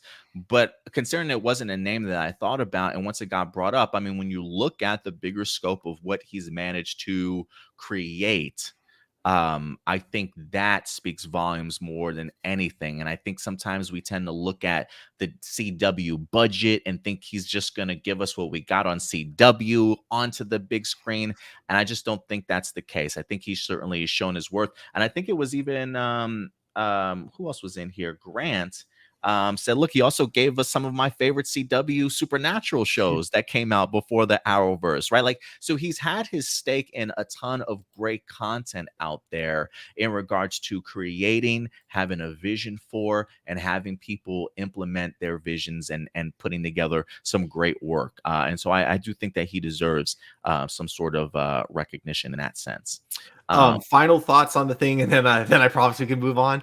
Yes. I wouldn't mind if they ended up not bringing him in as the Kevin Feige. I would still love to see him stick around with the DC universe as you know just a regular producer because he still does you know have his name on a lot of upcoming projects like the Green Lantern show, of course. And then I know this has actually recently been axed, unfortunately, but a Strange Adventure sounded like it was going to have a lot of cool things going for it. But yeah, I do hope they keep him around and let him like basically give some input here and there if that's something he's still interested in. Yeah, I hope so. I hope so, whether or not he does or not. And no, Abba says block him. No, I'm not gonna block you, side. No, he's just giving his opinion, man. You know, and people are passionate about their opinions, and there's nothing absolutely wrong with it. Again, sometimes we don't necessarily always agree on things, and that's perfectly okay. But we definitely want to give people the platform to express their opinions and stuff. And he's not like he's cursing at me or calling me a dickhead or something. You know what I'm saying? Like he's not being disrespectful. He's just pushing his own opinion. And so, nah, that's not worthy of a block for me here. But again, we try and be respectful to everybody in regards to their own personal thoughts as well. Yeah, guys. So let us know your thoughts. Again, you guys don't necessarily have to agree with us, but we are fascinated to know how you feel personally about Greg Berlanti when you look at the scope of the work that he's created in regards to being the executive producer. Granted, it may not necessarily have been very film heavy, but I think we definitely have seen the transition of people from television to film in different capacities, producing, writing, directing, that have gone on to create some pretty successful things. Could Greg Berlanti be the Kevin Feige of DC films, certainly going forward to help set them on the right path? We definitely want to go ahead and know your thoughts. Let your thoughts be known in the live chat or the comment section box below. And Stuart, with that, I think we will in fact wrap up that story. And with that, we go on to more drama, Stuart, when it comes to the world of DC, because good old Ezra Miller is back in the news. Not only has this man been recently, I think he was just recently arrested. Was he arrested, Stuart? I don't know, but we're about to go ahead and get into this because when it comes to the Flash movie, as of right now, Warner Brothers has three options, guys. Three options. Let's go ahead and dive into it and see exactly what they decide upon. We're going to go ahead. This is from the Hollywood Reporter. Warner Brothers weighing fate of the Flash as its Ezra Miller problem grows.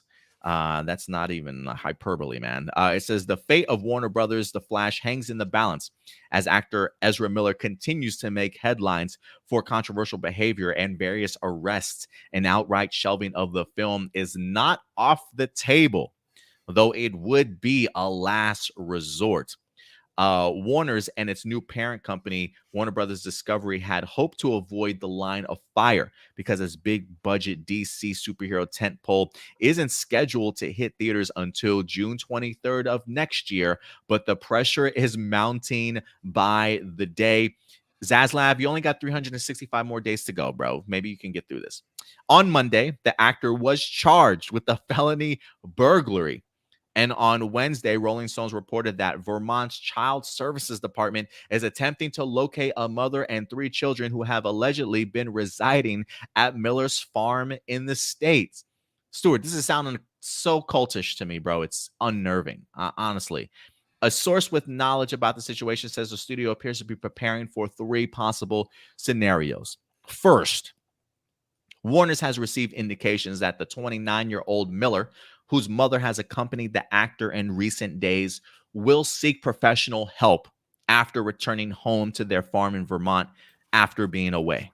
If that happens, Miller, who goes by they, them pronouns, could give an interview at some point explaining their erratic behavior over the past few years. The actor could do limited press for The Flash, and the movie would open in cinemas as planned. So again, this movie's not set to release until June 23rd, so a whole year away. And their first thing is, apparently, according to his mother, they are going to be seeking professional help since they've returned home from since they've returned home from their farm in Vermont. That's the first option. Okay, Stuart, that's the first option. The second option, even if Miller doesn't reach out for help, Warner's could still release the film, but don't expect Miller to play a prominent role in terms of marketing and publicity, nor would Miller be the Flash going forward, as the role would be recast in future projects. So even if Miller doesn't ask for help, they plan on still releasing the movie, but very limited role in marketing. They don't expect him to play a role at all, it seems like. That's the second option. Scenario 3. The situation with Miller deteriorates further. This would see Warner's killing the movie outright, as it could not be reshot with a different actor. Miller plays multiple characters and is in almost every scene. Scrapping a $200 million film would be an unprecedented move. All of this comes amid changes at Warner Brothers. Earlier this month, they did. So they just go on to talk about how much they enjoyed the movie, yada, yada, yada. The Flash is a key film for Warner's, as it is expected to chart a new course for the DCEU. The film has been testing well, even as Miller's legal woes continue to mount. And if you guys want any further information, it does say earlier this week, word broke that he had been charged with a felony burglary for allegedly stealing bottles of alcohol from a Vermont home. According to the police reports, they were notified May 1st of a potential burglary with residents on County Road in Vermont, stating that several bottles of alcohol were taken from within the residence while the homeowners were not present. And there's just so many other situations just continuing to mount. And I'd even heard a report that he had recently come in, Stuart, to do reshoots for the movie in the middle of summer, in between all his allegations and the crimes that he was in fact committing. If that report certainly holds up true, that he already came back for reshoots, which would be crazy to me, and I think would even paint WB in a worse light, in the sense of, like, you still brought him in to do Did you talk to this man? Did you, like, tell him, hey, can you please give a speech or apologize or something? And they just like that bothers me more than anything, the sense that, like, he came in, filmed, nobody said anything to the guy, and just let him be released back out into the public to just continue to cause more harm. Like, what is going on here? But Stuart, as Warner Brothers weighs their 3 options, do you like the options? And which, if any, do you think will take place? Hate all these options, but I think the most realistic option is option 2, release the movie, but cut ties with Ezra Miller, recast the Flash, basically. And I get what they're saying. I guess Ezra Miller plays too many characters, so I totally get why they can't just reshoot it. So yeah, I think option 2 might be the most realistic one. Part of me now hear me out. Okay. Part of me wants to go with option 1 only because I am so curious, so fascinated to hear their side of the story. All right. I think Ezra Miller's a piece of crap, and I would be very, very shocked if they could somehow win me over and make me go, "Oh wow, they've been the victim this whole time." Like I don't see that happening, but I still want to hear it. You know what I mean? Like I have a weird fascination. Like I need to know why this person is suddenly gone like insane and just Just ape seemingly shit. so out of nowhere, you know? Like okay, so like of course we hear like now man my camera is like, being weird with the focusing.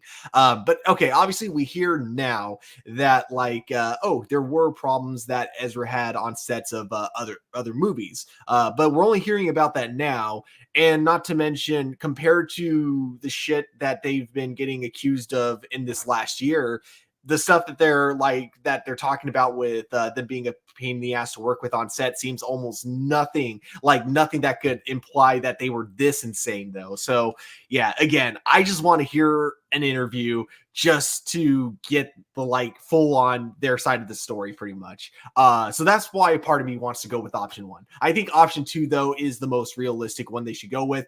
The problem with option 3, and I've said this before, Ezra is not the only person that's worked in on this movie. You got a director who isn't a piece of crap. You got other supporting cast members who aren't pieces of crap. You got you got like a full crew that puts this movie together, and it seems incredibly unfair for their hard work to also suddenly get scrapped as well. It's not just one person that works on a movie is what I'm saying. Yeah, no, I mean, I think you make some really great points there, man. Like regardless, I want an apology. Like regardless, I Oh want the yeah. speech.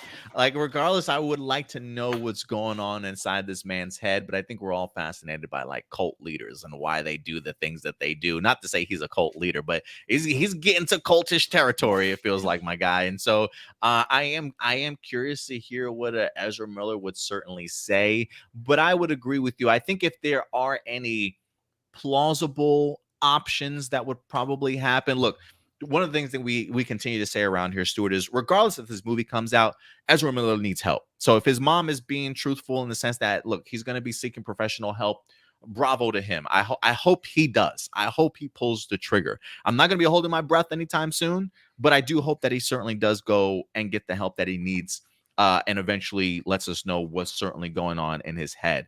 If I had to, I mean, look, I think 2 and 3 are probably the most plausible.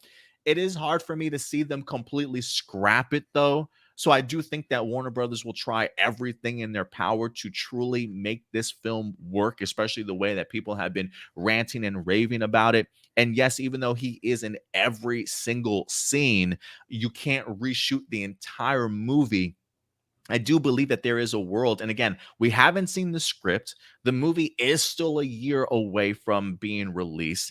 So I still think it gives them plenty of time that if they do need to do a rewrite, a brief reshoot for at least the end of the film, I think they might be able to pull it off. So that's one of the reasons why I do not think option 3 will happen, because I do think they will find a way to release this movie in some capacity. And so that does leave me again with option 2. I do think that this movie will be released, similar maybe to how they did with the Johnny Depp situation was a little bit was definitely a little bit different in the sense, but he didn't do any press tours. He didn't talk about it. Warner Brothers was very quiet on the pushing and the marketing of their last Fantastic Beast movie, and quietly sort of just released it, if you will.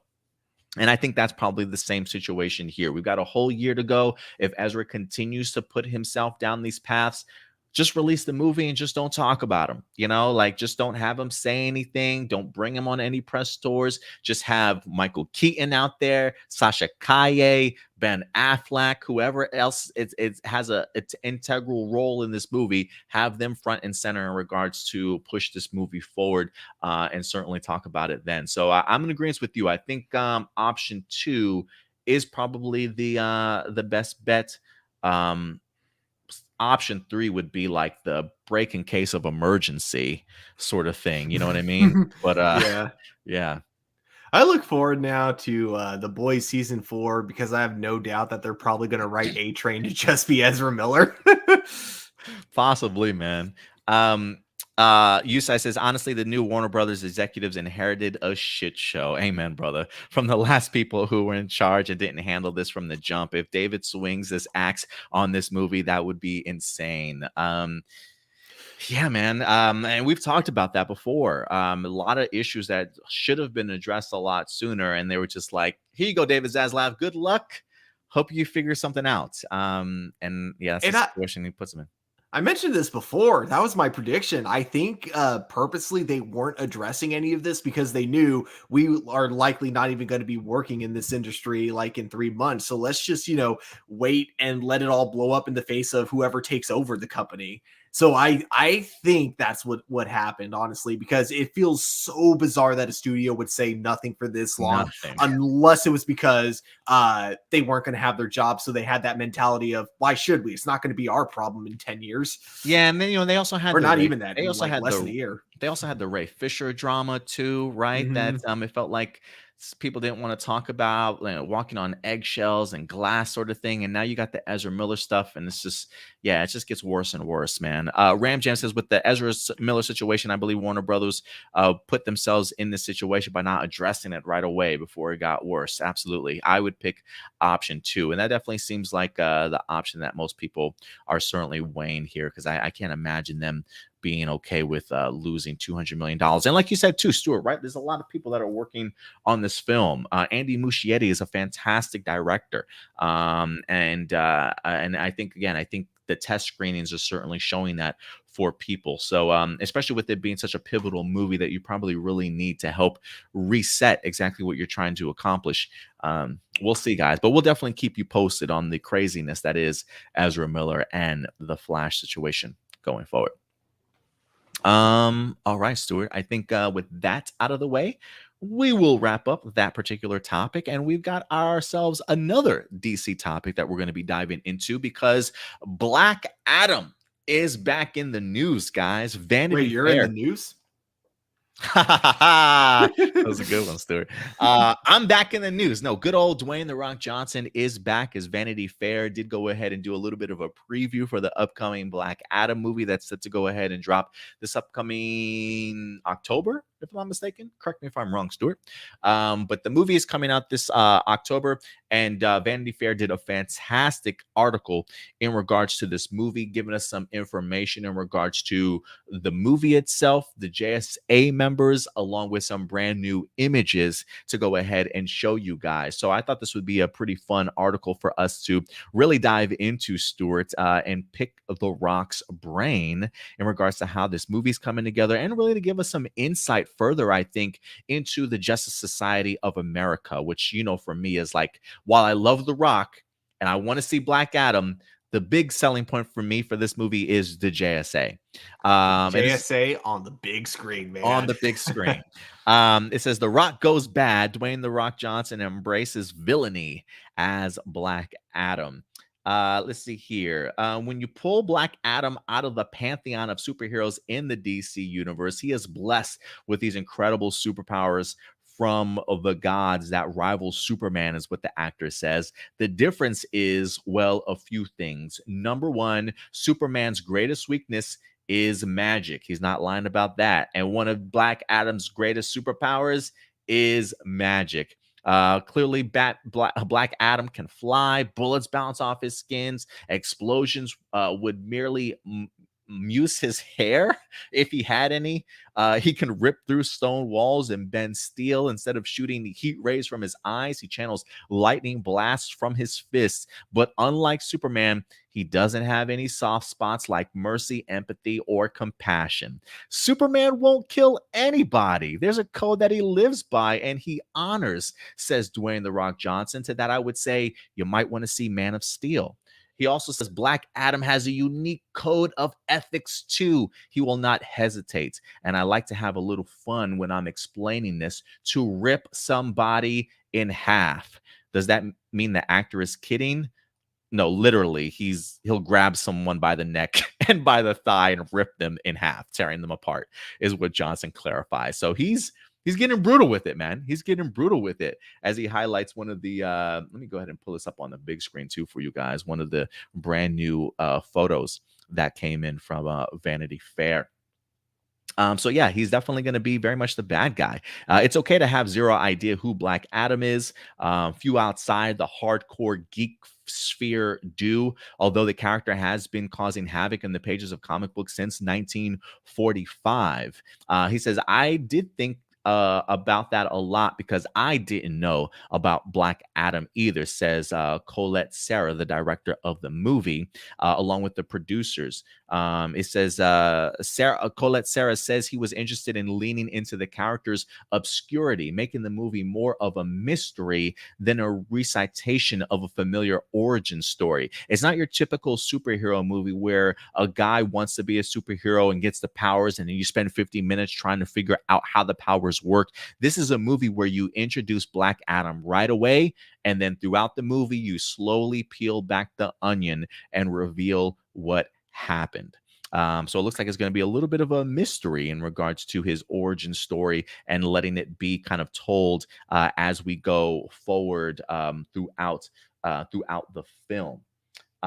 It also goes on to say, oh, and this is something I didn't know. He says when Warner Brothers began development on the Shazam movie back in 2014, Johnson signed on to co-star as Black Adam. But when the film starring Zachary Levi was released back in 2019, there was no Rock, almost no Black Adam either. And this is what he says, Stuart. He says when the first draft of the movie came to us, it was a combination of Black Adam and Shazam.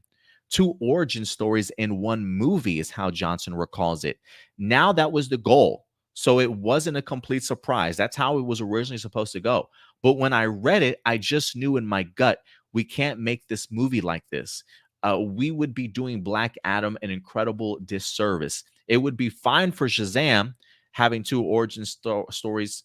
It would have been fine for Shazam having two origin stories covered in one movie, but not good for Black Adam. So it looks like they went back to the drawing board and decided to go ahead and create these movies separately.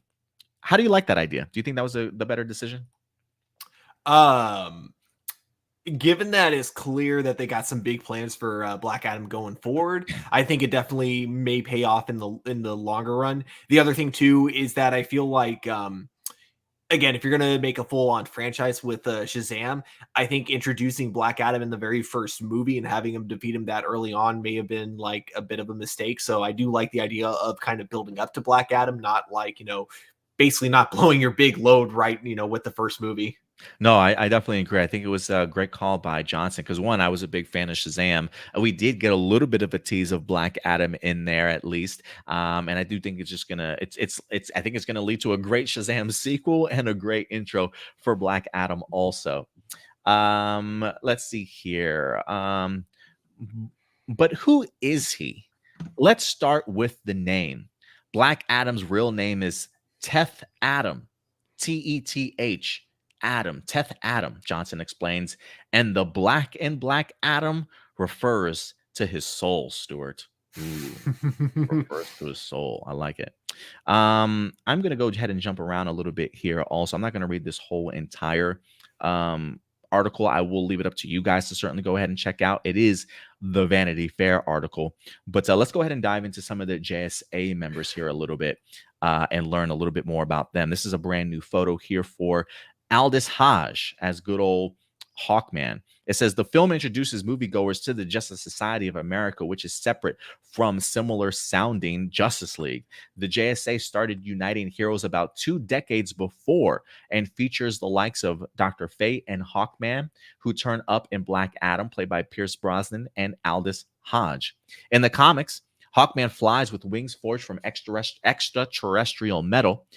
He also dates back to ancient Egyptian times, reincarnating ceaselessly over the centuries while passing on the mantle of the flying hero. In the present day, he's the leader of the JSA and leads the others in standing up to Black Adam's aggressions. Colette Sarah notes that some of DC writers have forged a connection between the two over the years that dates back several millennia, but the movie isn't going to get tangled up with that. In the comics, there are clear references of, hey, I saw you 5,000 years ago. You remember me? We're not doing that, the filmmaker says. It would be too confusing. Obviously, Hawkman reincarnates so many times. So how many times do you need to reincarnate and still remember? All those rules are something you don't want to set until those characters are really established.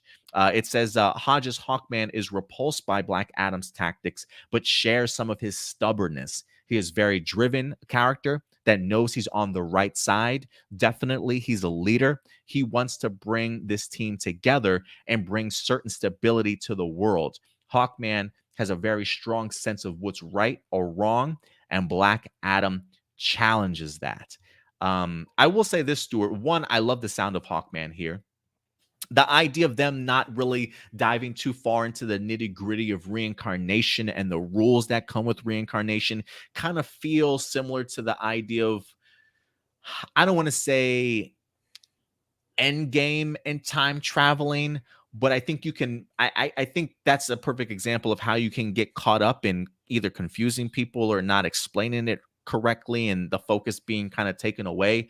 But I do hope, at least in this movie, there is some mention of this guy reincarnates. You know what I'm saying? And whether or Mhm. not they want to go too far into, hey, they met each other once or they remember, who certainly knows. But I'm glad that it's an aspect of Hawkman that they're certainly sticking around with. What do you think about his personality in here when they talk about how type of leader that he is and things like that, and headstrong?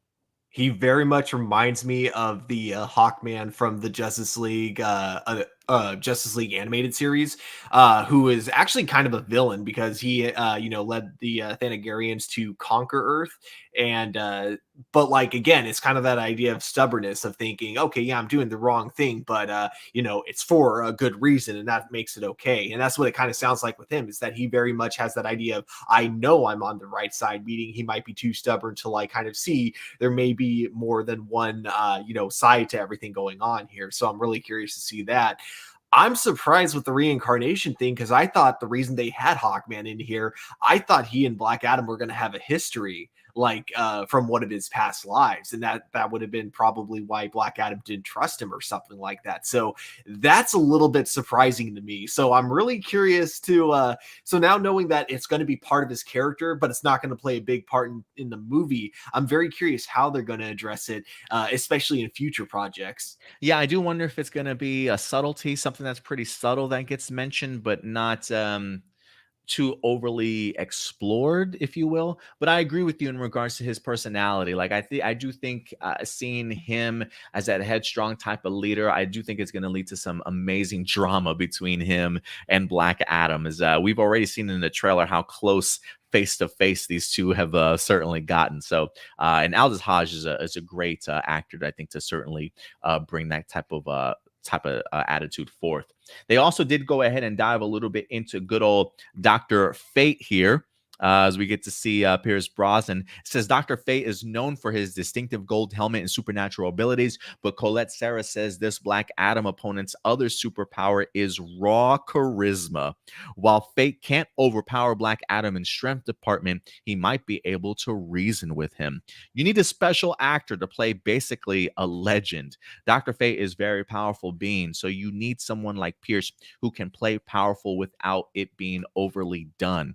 He can do it in a very subtle way. I mean, he's one of the coolest people in the world. He was James Bond, but as a person, he's magnetic, so warm with gravitas. And I this casting makes all the sense in the world hearing them talk about him, because he's absolutely right. Like if I had Pierce Brosnan talking to me, I'd be all ears, brother. Yeah, keep talking, please. Enlighten me. Just keep talking, please. I would love to hear you speak about anything. But I think he carries that gravitas around him. I mean, considering how you just know from the helmet who he is, you know how powerful he is, but it's probably him as the person, with just who he is charisma wise, that'll probably really speak to Black Adam. I love the casting choice personally, and I can't wait. What do you think though? Do you agree with that?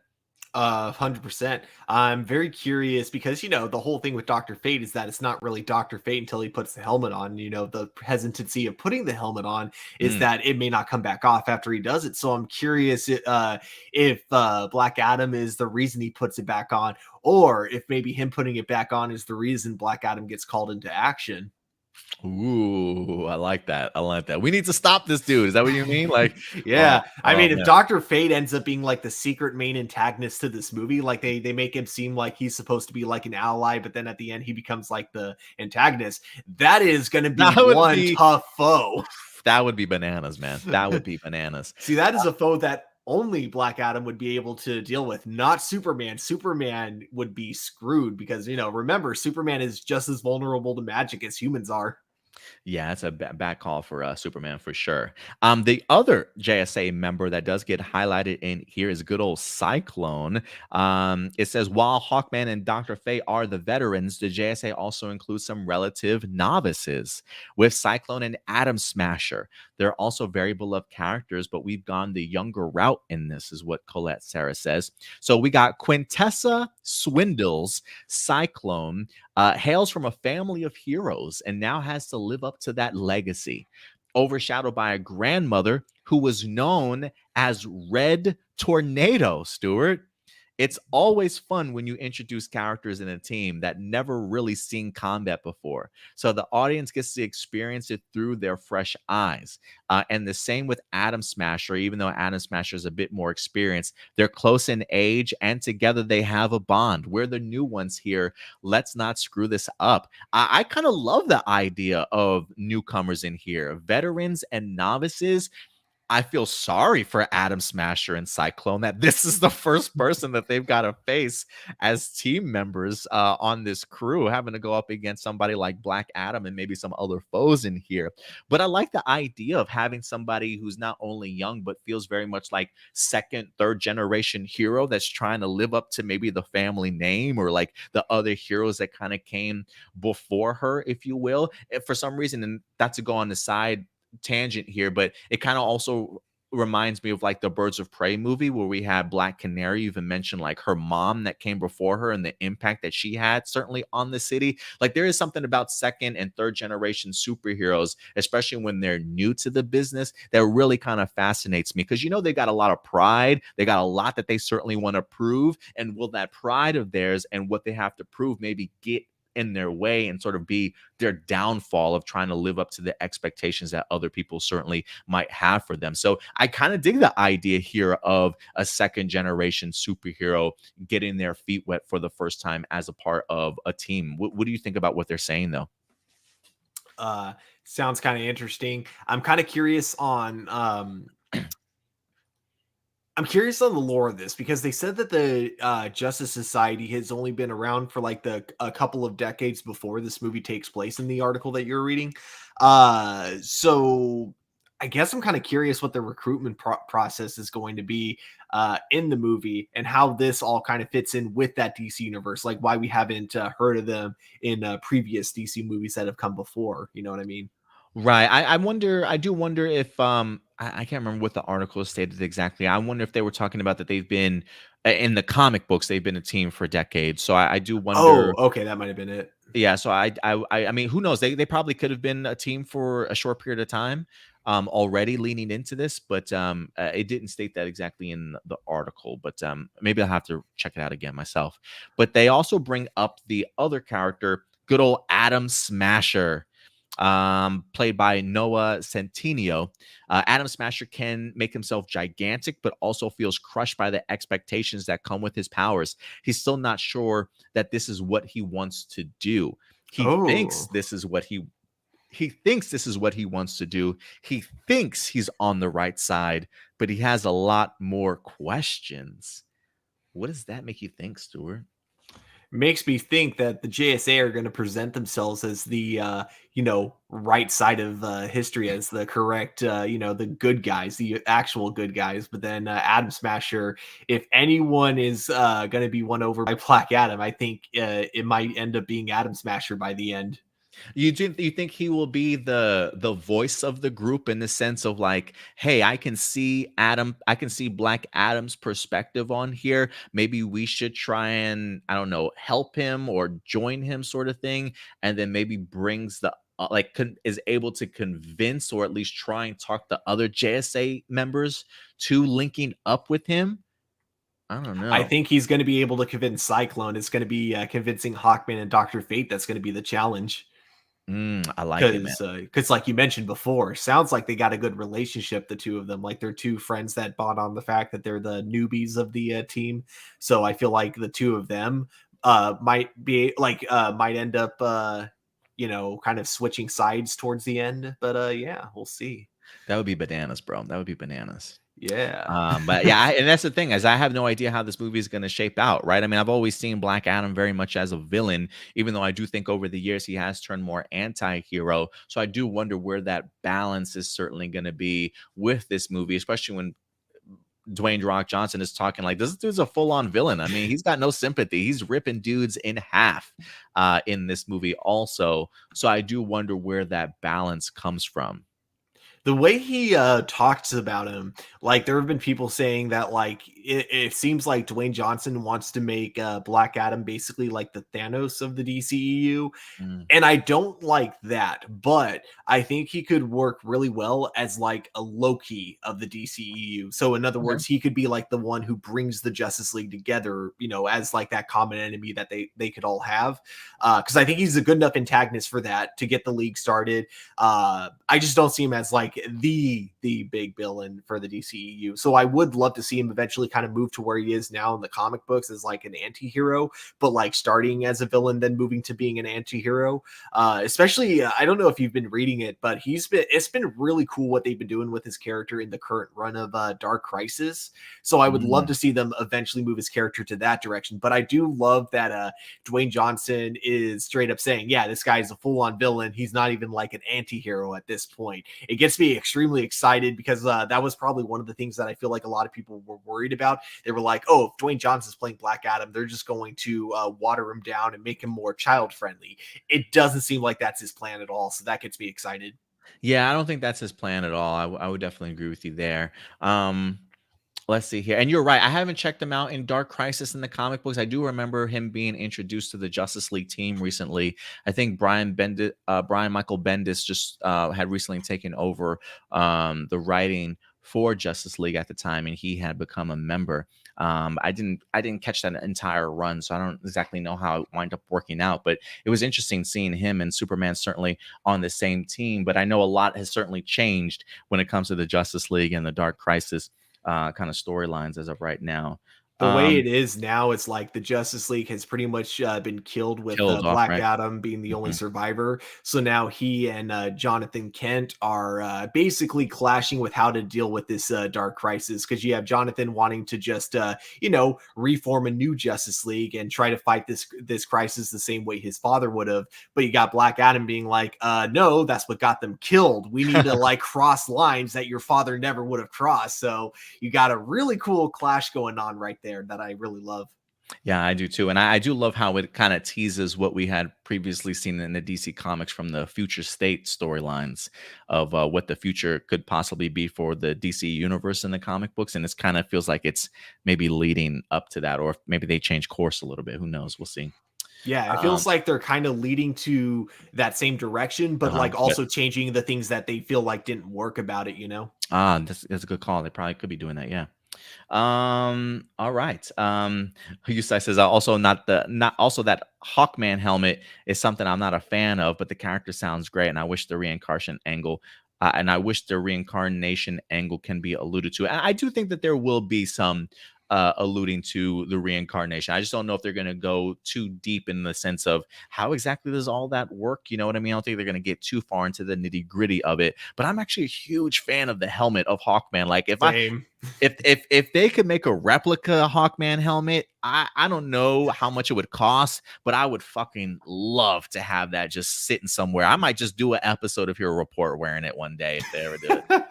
I You do love that, I'll do an episode of Hero Report where I wear like both Infinity it. Gauntlets. I can't push any buttons, Adam. So I you're won't just be able to get the banners up, or it'll be a lot more challenging. Marcelino says, do you think that Dwayne The Rock Johnson tried to do the Egyptian accent since he is part of the Black Adam's character? I don't think so. I'm gonna say no. What do you think, Stuart? You think he'll go for an accent? I don't think so. Maybe in the flashbacks, and that'll probably be it. But I think that once we get to present day, it's going to be just his voice. You might be right. You might be right. All right, guys. We did have 3 other stories today, but Stuart, I think I'm gonna axe the last one as we transition to some Marvel news. So we're going to have 2 more topics left for you guys. Because, Stuart, I know you got to leave early, so we won't take too long on these, but we will go ahead and move direction here from DC to the MCU, as this past week, Rosario Dawson got quite a few people up in a stir, Stuart, as over at Chicago's Expo C2E2, she actually dropped some information or seemingly confirmed the return of John Bernthal as the Punisher.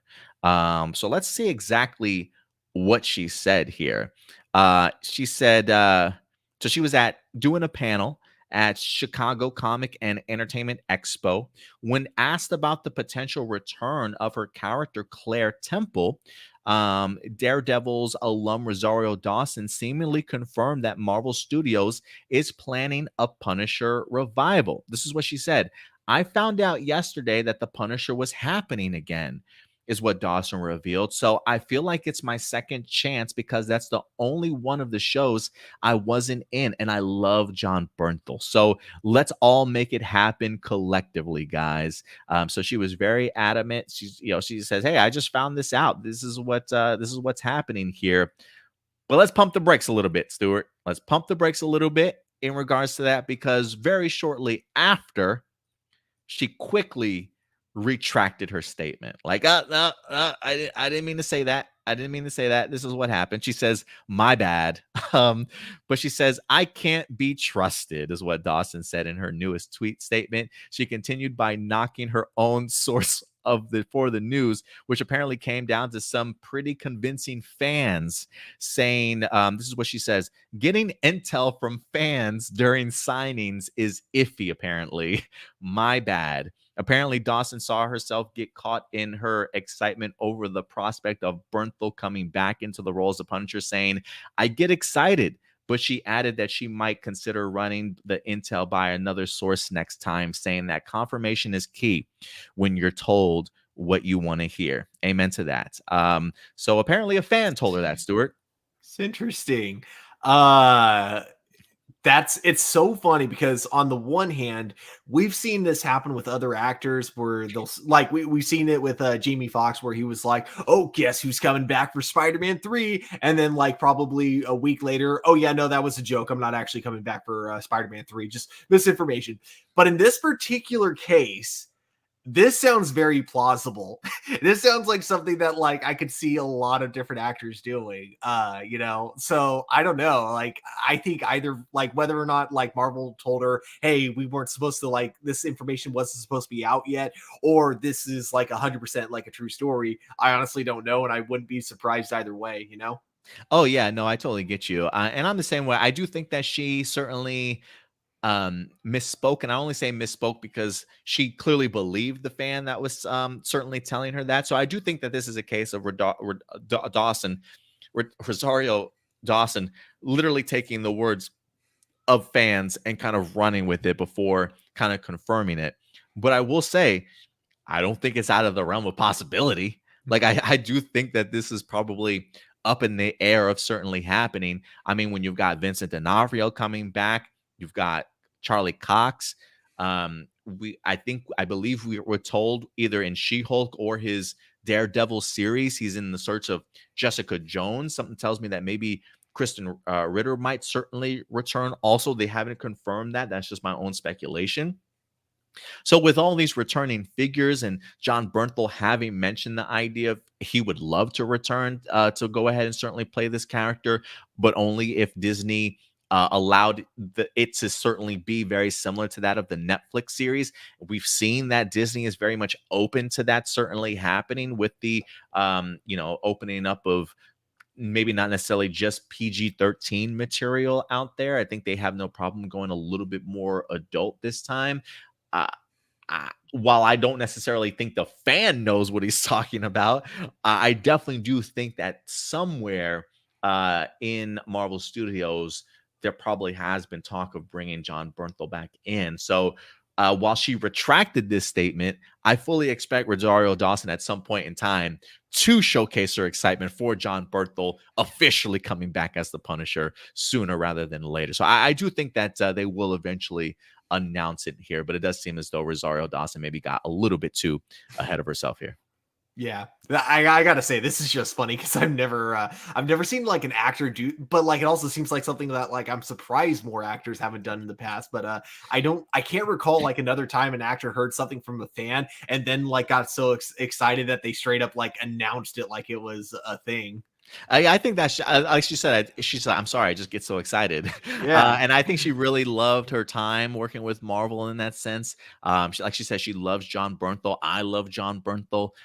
So I do think that she certainly would love this to happen. So that's what she said, right? We can't get too excited just because it's something that we personally want to hear. You got to confirm it first, sort of thing. And I think it got ahead of her. But you're right. It's odd that we haven't seen anybody else kind of do that sort of thing, unless your name's Tom Holland. But I would be like really curious though to see if like this is something Marvel would want to do, because like right now I feel like, and not because of the Punisher himself, I feel like just because of the way some people see the Punisher, it's just he's such a hard character to like bring to the big, or not the big screen necessarily, but to bring back now, because it's just so bizarre. Because it's like when people describe who they think the Punisher are, I'm always just kind of like, are we watching the same show or did we read the same comic books? You know what I mean?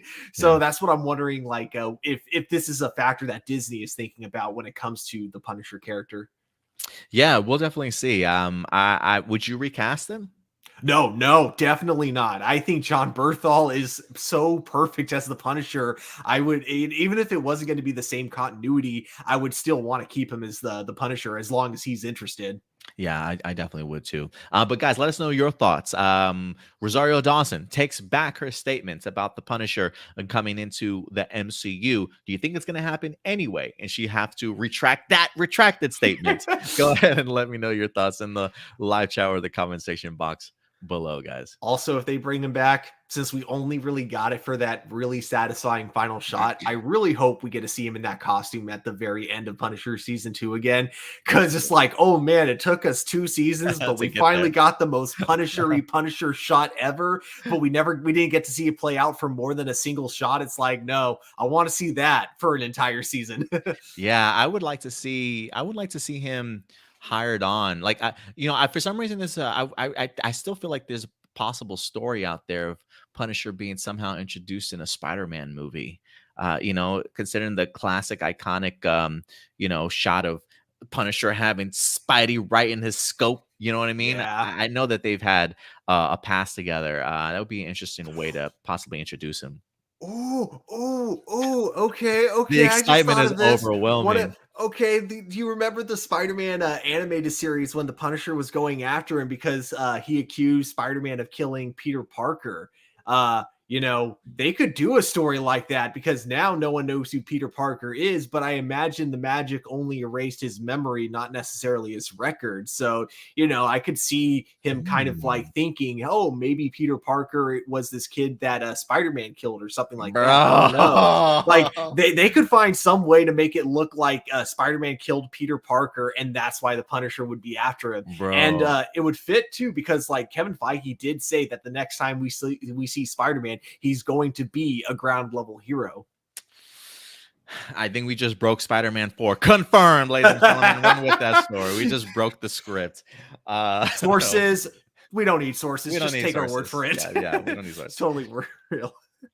I love it. Yeah, Yusai loves the idea of him being introduced in the Spider-Man 4. We'll see, man. I think there's plenty of ways they can definitely go ahead and do it. But yeah, we'll see. But yeah, guys, let us know your thoughts in the comment section box below. And last but not least, guys, to go ahead and wrap this up, Stuart. Spoiler warning, guys. Possible spoiler warning.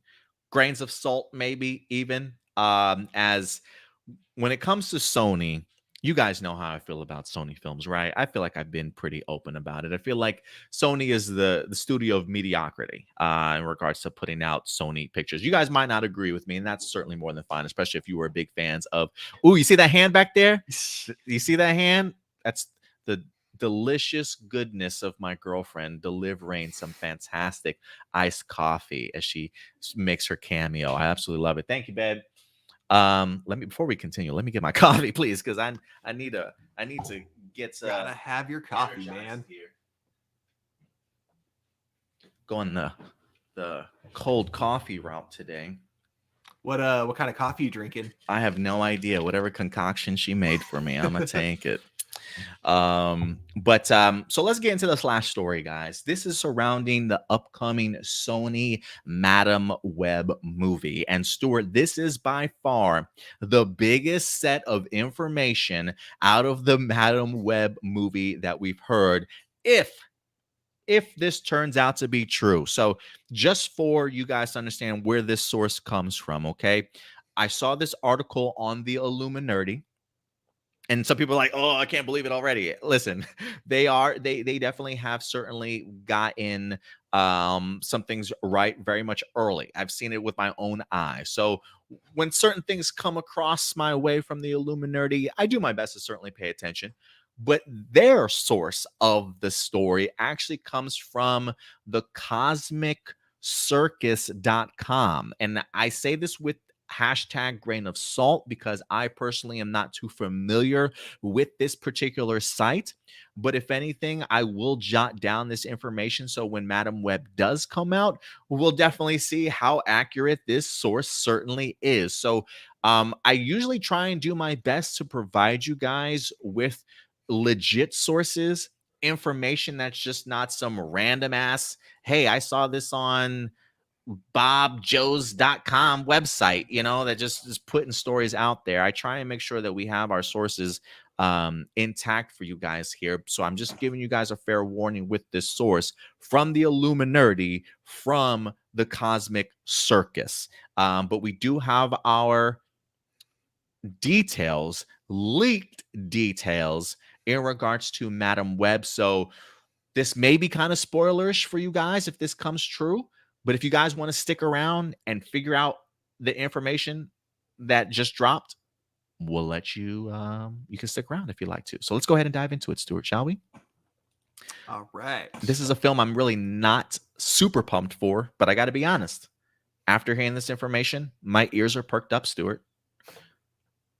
Thecosmiccircus.com, Madam Web. Real quick. Marcelino says, the way Adam described his girlfriend's cringe and weird. Look, we're cringe and weird around this household, my guy. So if only you knew. If only you knew. So let's get into the Madam Web. I was gonna say, if you're not cringe and weird, then you clearly haven't found your significant other. Yeah, if you're not cringe and weird with the people that you love, you're doing it wrong. You know what I'm saying? You're doing it wrong. So let's go ahead and dive into this. Exclusive Madam Web cast and characters confirmed. It says Sony's Spider-Verse movie Madam Web has been busy filming and around Boston in recent weeks. Stuart, if you want to post up some of the Madam Web photos, I think we only have 3 right now that just recently dropped. Dakota Johnson and Adam Scott have been caught filming by paparazzi and other onlookers, and some intriguing actresses have been added to the cast. They should be like the last 3 images that we have. Yeah. It says there have been some correct guesses and some not that I know that are floating around the internet. Suffice to say, I've been able to confirm with my own trusted sources who 6 people in the cast are playing. This isn't my guess. This is what I believe to be true, is what Cosmic Circus is saying. Who is Madam Web? Dakota Johnson is Cassandra Webb is what they're saying. So out of the casting, Dakota Johnson to them is playing Cassandra Webb. It says it's been known that Dakota Johnson is playing Madam Webb, but it hasn't been completely clear which Madam Webb. Early set photos of Johnson in a red jacket led people to speculate that she must be Julia Carpenter, but it appears that she's only borrowing that look, or perhaps Julia will borrow Cassandra's look later.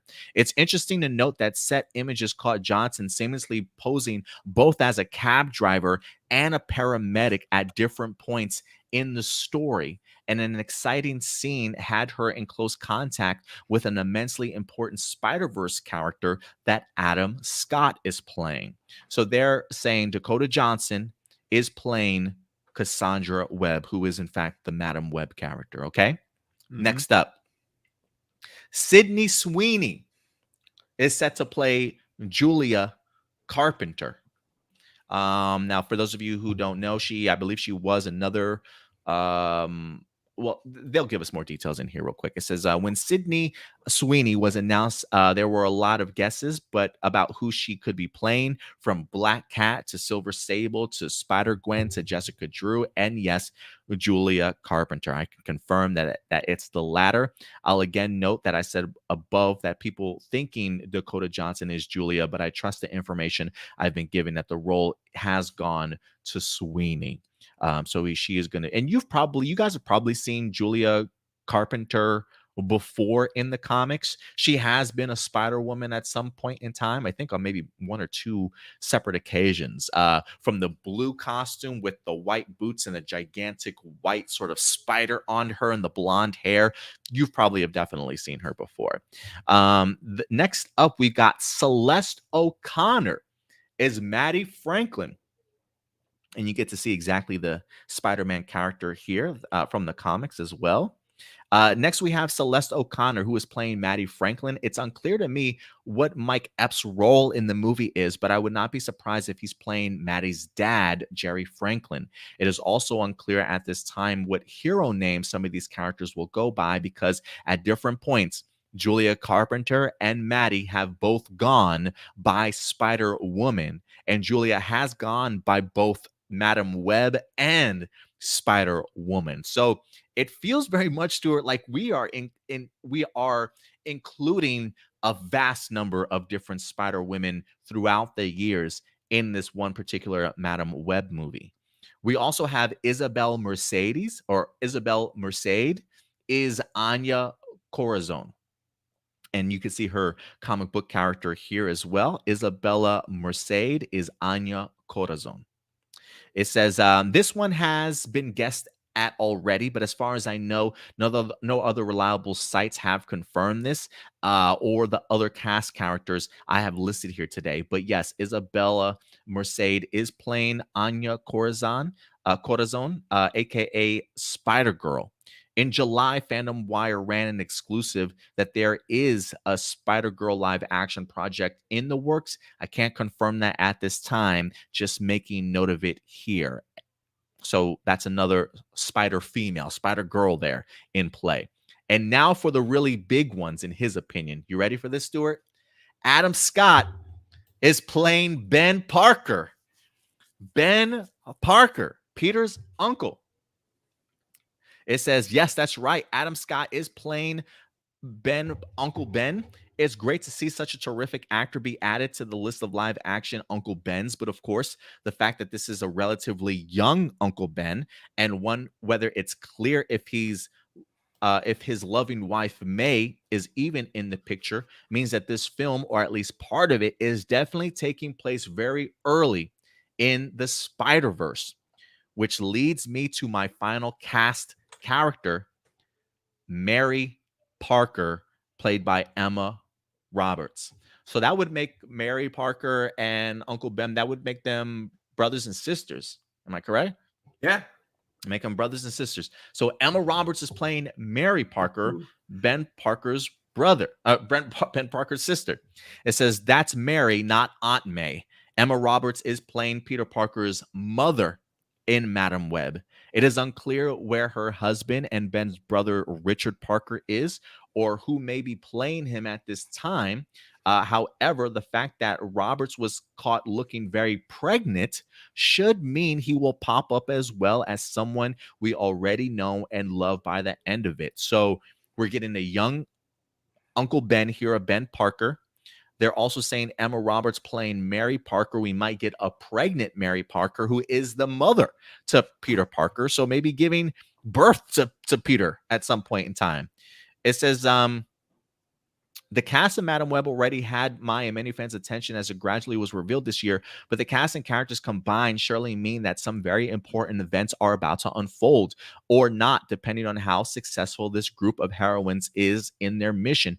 Based on the last two reveals and a few other things, here is some fairly spoiler speculation from our own Spider Maniac, Alex Perez, on what may be going down in this movie. So this is just a theory. I think the theory that they've come up with is that this is going to be like a Terminator sort of film. Like, is somebody trying to come back to kill Peter Parker before he's even born?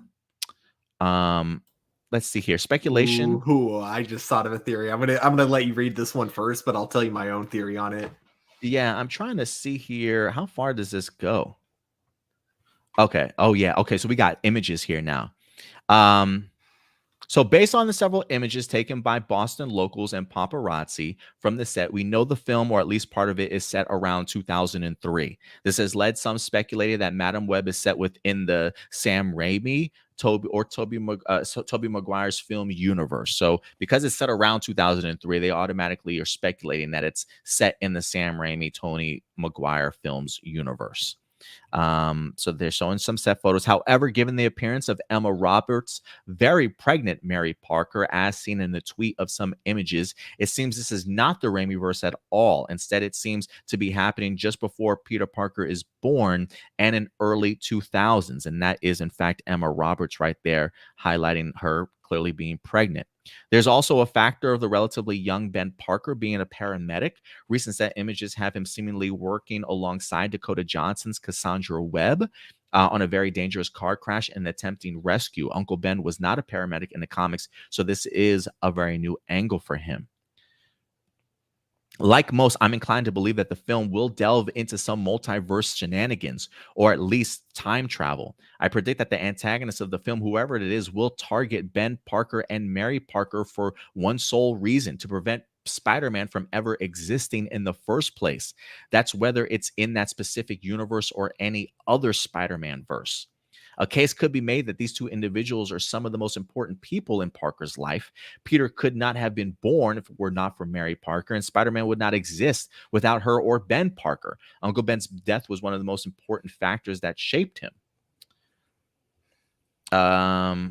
So yeah, that's the theory right now, Stuart, that somebody could be coming in to try and kill Peter, and you got to get these multiversal characters, these different Spider Women, perhaps together in order to protect them. It says Madam Web's sole purpose is to protect the web of life and destiny by any means necessary. If someone threatens the balance of the multiverse by trying to eliminate Peter Parker before he ever exists, then the multiverse would be at fault and suffer the consequences of his death. That would most certainly be a mission that would be worthy of Madam Web's attention. It's possible that the story involved could have huge implications on another Spider-Man project across the Spider-Verse. So yeah, it does talk a little bit about that as well. So big implications here, Stuart. Big implications from the Madam Web story that we certainly have here. And I'll go ahead and bring up this Madam Web.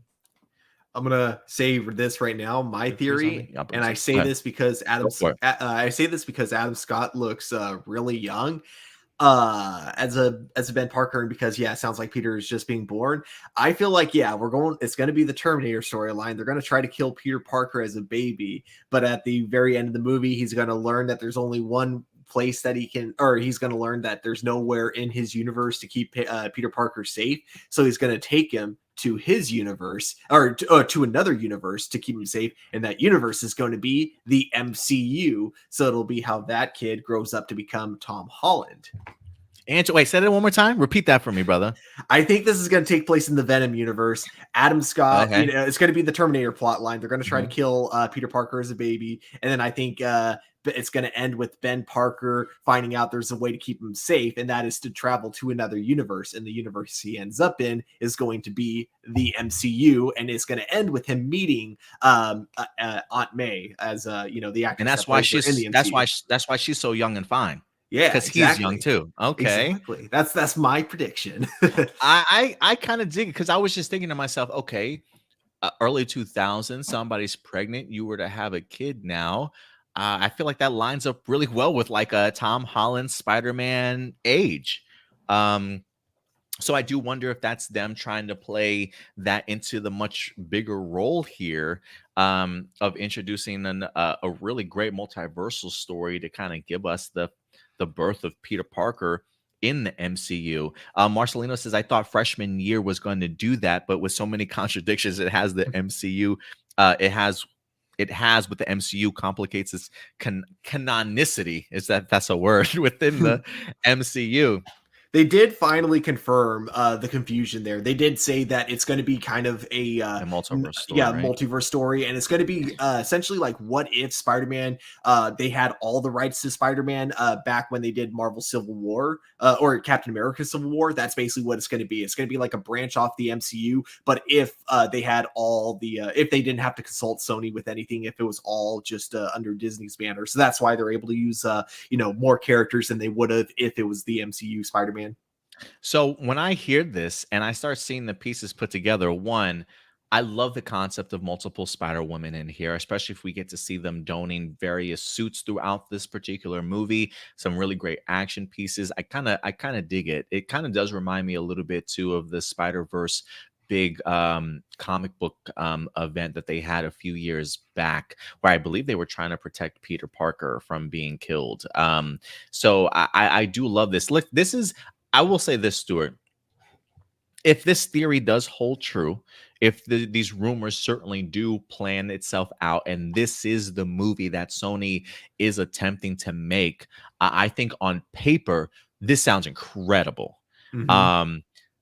The execution of it, though, is truly what it's all going to come down to. Because I thought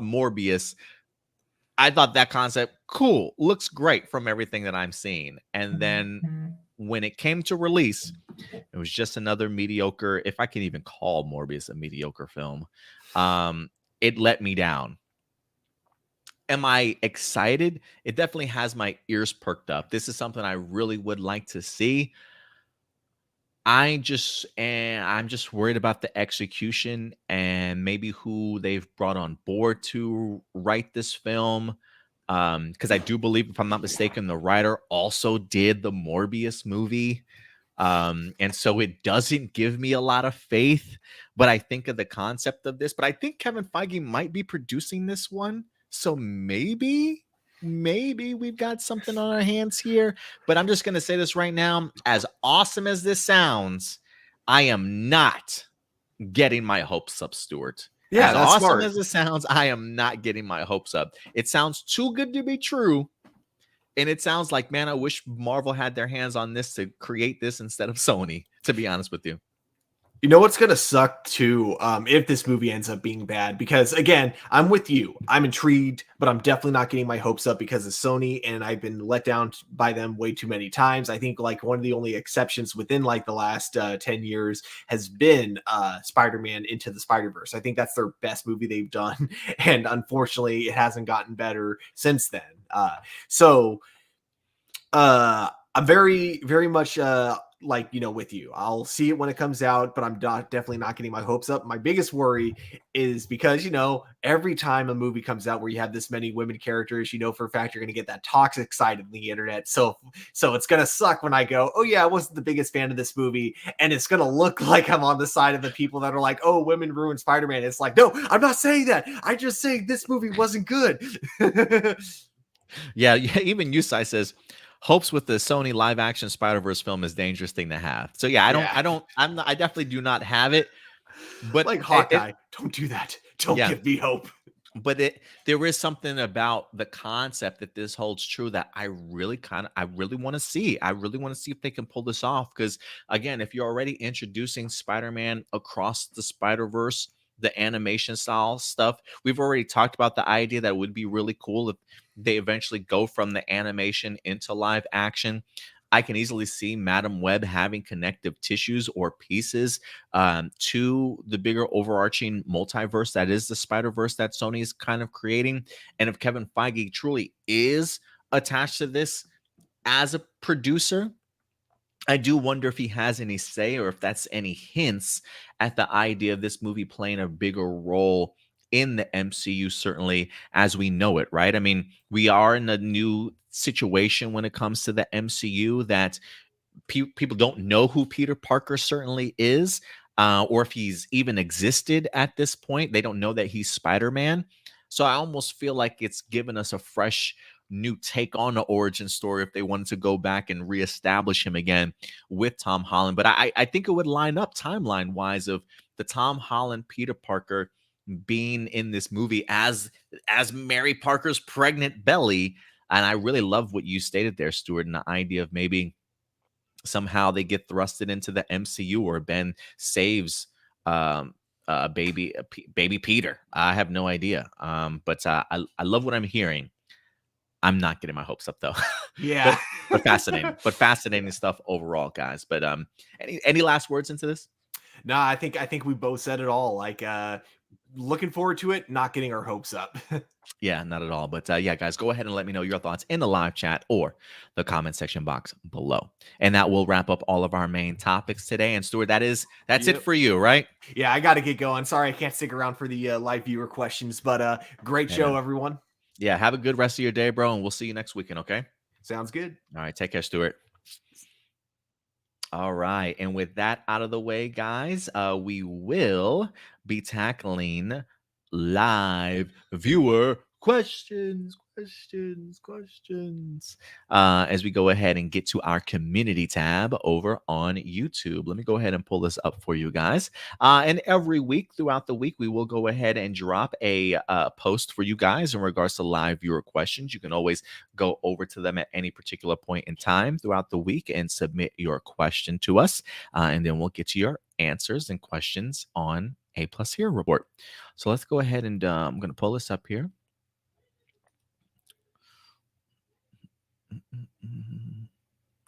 Sorry, it's taking a minute to load. Here we go. All right. Let me go ahead and share this page.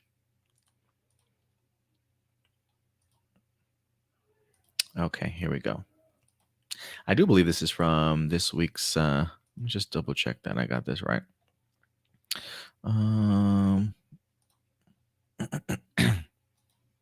Of course you don't, Adam.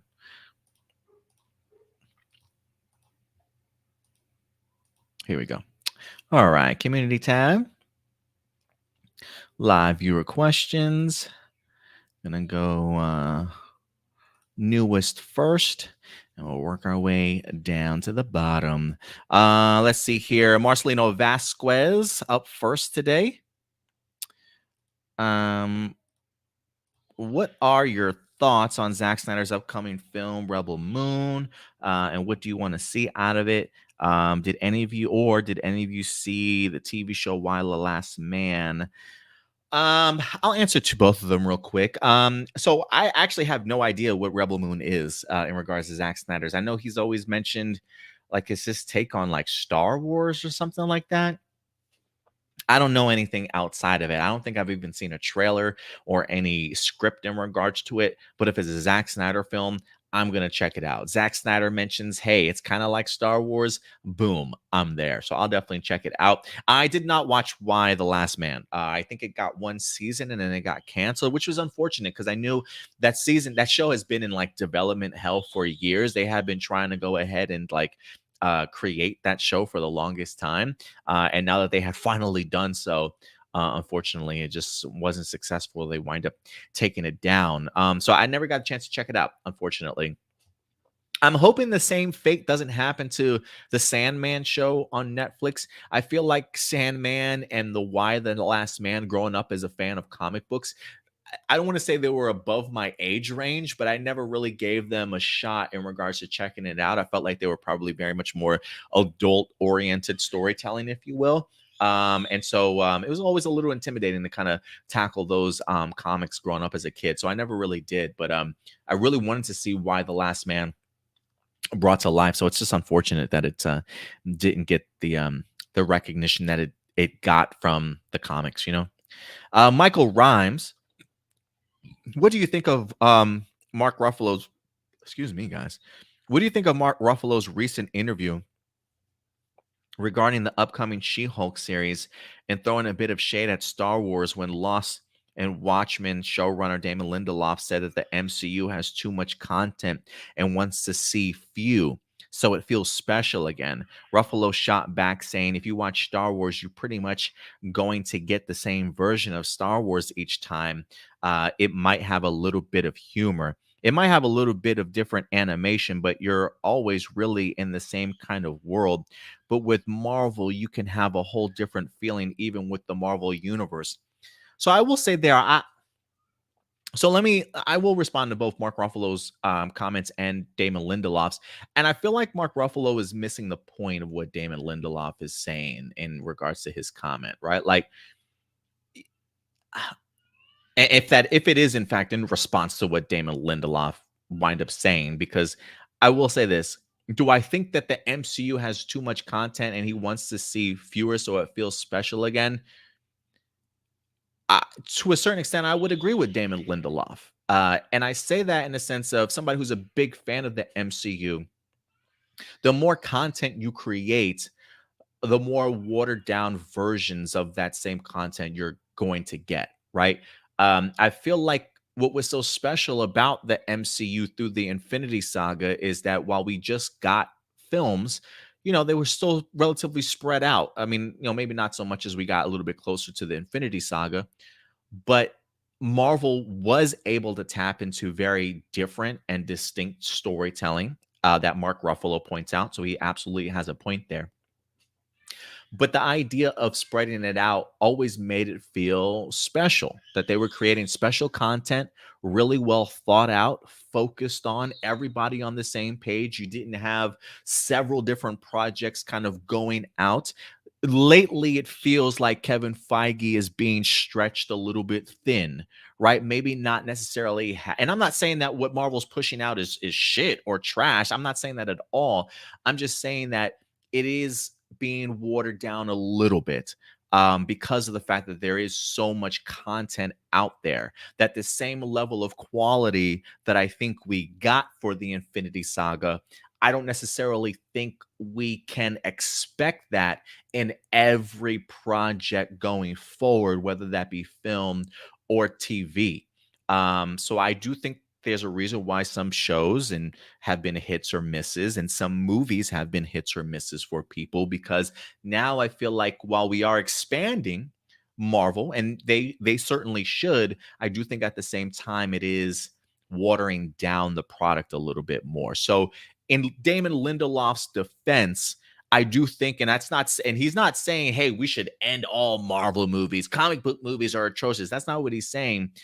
It's the idea of him thinking that maybe it's too much content, right? That you're putting maybe too much out there to where it takes away from it. But I can understand the progression that Marvel Studios wants to go. But I do agree with Damon Lindelof in the sense that it may be too much and doesn't feel as special. Whereas Mark Ruffalo, on the other hand, I got to agree with Mark Ruffalo to a certain extent that Star Wars is definitely different than the MCU. I do think that Star Wars is stuck in this rut of being the same version of itself each time, that people try too hard to make every Star Wars project feel like every other Star Wars project that we've had before. So people can be like, oh, yeah, I remember that person. Oh, yeah, I remember that place. Oh, yeah, I remember when that moment happened in Return of the Jedi, and it's happening here. Not like, it's almost like the writers want to prove that they're Star Wars fans by using previous Star Wars material or linking and making connections sort of thing.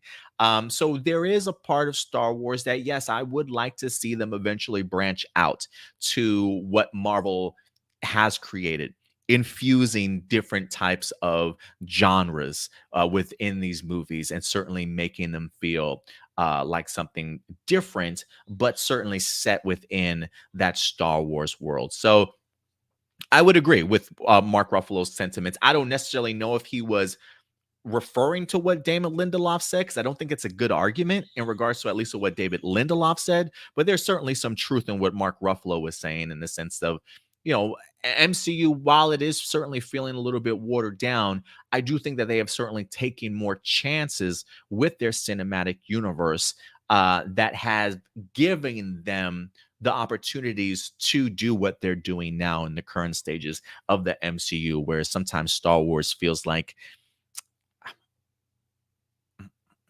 I don't know what it is about Star Wars that people have such a hard time in creating for. I think like things like Andor, I think is a perfect example, or even Rogue One, I think is a perfect example of doing something inside the Star Wars universe that doesn't feel fully like Star Wars, right? Like feels like something different. Like Tony Gilroy creating and molding Rogue One and Andor has talked about the idea that he's taking more influence from the Bourne Identity films and that spy, deep espionage type of stuff, and putting that sort of in the Star Wars world. And I do think that's a great first step in regards to branching out of what we're usually used to getting when it comes to Star Wars. So, yeah, I kind of agree and disagree with them a little bit on both sides. So, thank you very much, Michael, for bringing that up here.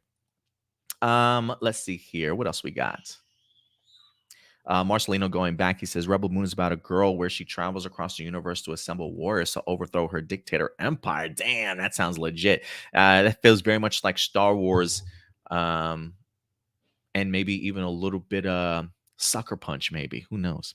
Jessica Friedman, how you like to see the Flash end its run? Do you think it's the Arrowverse gang all together one day for one last world-saving adventure? I would love it to be. I would. This is where I wish Stuart was here to give his thoughts on the Flash, because I haven't watched the Flash like that in a couple of months or a couple of years. Um, but I would like to see the band back together at least one last time. Um, but I don't think it's gonna happen. I mean, maybe some cameos here or there. I think it's what, only a 13 episode season. So it's definitely a shorter season. Um, one of the things that we joked about was it would be great to see Grant Gustin maybe at the end of his series finale. Maybe the Speed Force takes him again. Maybe he goes into another portal or whatever the case may be and pops out on the other side of the DCEU and finally replaces Ezra Miller as the Flash. That would be a pretty interesting thing to end off on. But for me, like, I kind of want to see Barry get a happy ending. You know what I mean?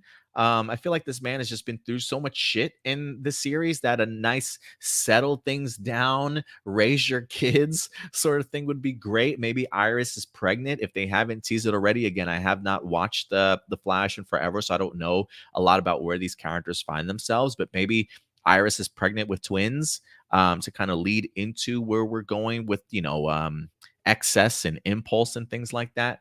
So who knows? But I'm gonna, if anything, I will be very intrigued to see how they finish off this show. And even though I haven't watched it, I may watch the final season just to say farewell.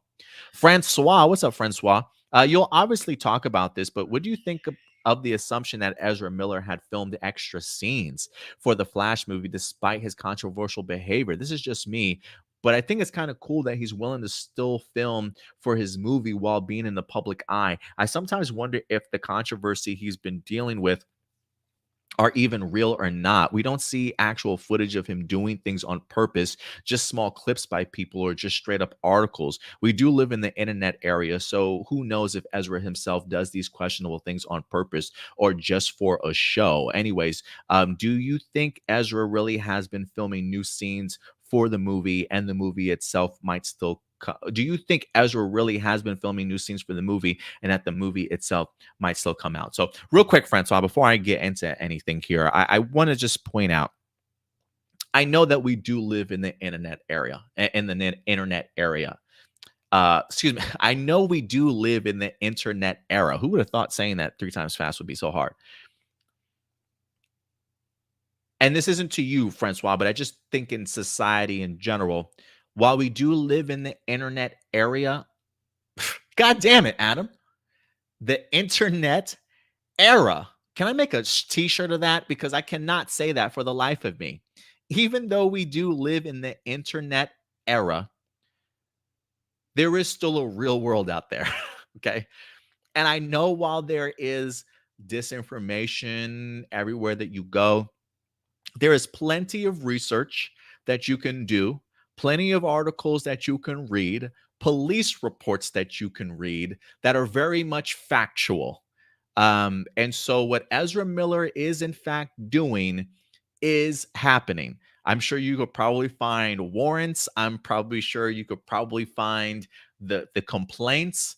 I'm pretty sure like things on a legal matter actually happen and are actually documented. So this idea of like just because people on the internet are spewing things, yes, are things disinformation? Absolutely, from time to time. But there is a level of trust that you have to put somewhere. Like the moment you start questioning everything that you start seeing, that's when you start losing a sense of reality and holding on to what is actual truth and factual. And so, yes, while we do live in the internet era, and yes, while we necessarily haven't seen a bunch of clips or videos, the proof isn't necessarily always in video and what you can see. It might also be in a visual document that you can see that's been signed and notated by legal, lawyers, prosecutor, whatever the case may be.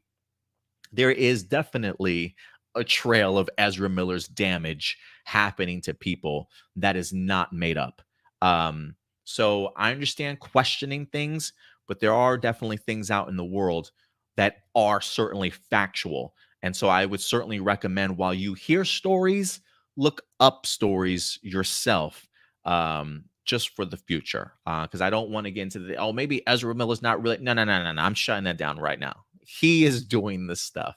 We've seen videos of him actually choking a woman at the bar that was first reported like a year or two ago that nobody did anything in regards to. We've seen enough. We definitely have seen enough. So I definitely 100% have no doubt Ezra Miller is doing what he's doing. Secondly, you know, what do I think about the assumption of Ezra Miller had film scenes? Now, that's a question like that. I don't know if that's true. That's a source that's saying that he's come back and he's done them. Okay, that's cool. I haven't really heard too many other sources confirming that. So that is something that I am curious about if that's true. If he came, maybe he did come back for reshoots, but the timing of the reshoots is something that I'm kind of questioning. Did he come back literally in between everything, all the allegations from his time in Hawaii to his time in being arrested in Vermont? Like in between all of that nonsense, when Warner Brothers is having to deal with the pushback of fans saying, what's going on with Ezra Miller? Why haven't you said anything? Yet you're possibly meeting with Ezra Miller to still do reshoots to put the film together. For me, it's personally a bad look because it feels like Warner Brothers has had the opportunity to say something, and maybe they have talked to Ezra, and we just don't know about it upon that meeting, and then said, "Hey, get your shit together." Because one of the articles we just talked about is that his mom has mentioned that he's going to be seeking some professional help. Fingers crossed if that actually turns out to be true or if that actually happens. So we'll definitely have to see. Because to me, it's just odd that you push back against everybody in the world currently, police officers, parents of kids that they feel that you've been grooming, sort of thing. And whether or not he's been grooming them or not, who certainly knows. But I will say, um, if you're doing all of that to other people, yet you're coming back to set and all of a sudden you're cordial and professional enough to get the work that you need to do, and then you go back out in public and you act batshit crazy, that feels weird to me. That feels weird to me. So I still feel some type of way if it turns out to be true. Um, and I, because my thing would be, has Warner Brothers even thought about changing him out as the Flash? Had they thought about doing reshoots with somebody else? And if so, did they even bring that to Ezra Miller's attention during these reshoots when they had the opportunity? Or is that something they're keeping in their back pocket and not even going to talk to Ezra Miller about? Because I can almost guarantee you, if you were to tell Ezra Miller, hey man, you're being fucking crazy. We're going to recast you in these reshoots. Are you cool with that? I don't think Ezra Miller would even show up to certainly do reshoots and just probably flip the bird to Warner Brothers Discovery and say, F this, I'm done with you guys. You know what I'm saying? So I don't really know what's going on with this situation right now. If he did film scenes, I mean, cool, but not cool at the same time for me personally. So I need some further answers, but that's just me. What else we got here? Nicole, what's up, Nicole? Hey, y'all, hope you're doing well. What do you think of the actor and Namor in Black Panther Wakanda Forever filming new scenes for the movie following San Diego Comic-Con? Do you think his scenes will involve more of how the film will pay tribute to Chadwick Boseman, other characters who may become new Black Panther, or even perhaps for an end credit scene? I don't know. They might this might be just the regular reshoots that happen. Maybe there's something else that they want to include post-credit scene. Maybe there's a small little detail that they kind of want to change in regards to a scene that they previously had him in, but now have a better direction that they kind of want to take it. So I don't really know what he's coming back for to certainly do reshoots, but it definitely is part of the process. So I don't think it's a case of, hey, we don't like this movie, we're doing things different. I think it's probably just adding or making a quick course correction. So yeah, maybe an end credit scene. It would be pretty cool. Yeah, I did see the Wakanda Forever trailer again in theaters when I went to go see Bullet Train this past week. And one of the scenes, seeing it on the big screen was different. It gave me goosebumps all over again watching it. But the scene when you see the two women in the water and she's pregnant and she's clearly giving birth underwater, and you see them holding the baby underwater, I didn't notice he's got wings around his ankles. I didn't realize that was Namor at first, as far as the baby. And then when I saw it, I thought to myself, "Oh my God, that's Namor." I didn't even notice that the first time I had seen the trailer on the computer. So yeah, man, I'm so pumped for this movie. I'm so pumped for this movie. There's so many opportunities that they certainly have here. I've even heard rumors that maybe Doctor Doom might get introduced here also. Latveria versus Wakanda, along with the battle amongst the seas and things like that too, with Namor and his civilization.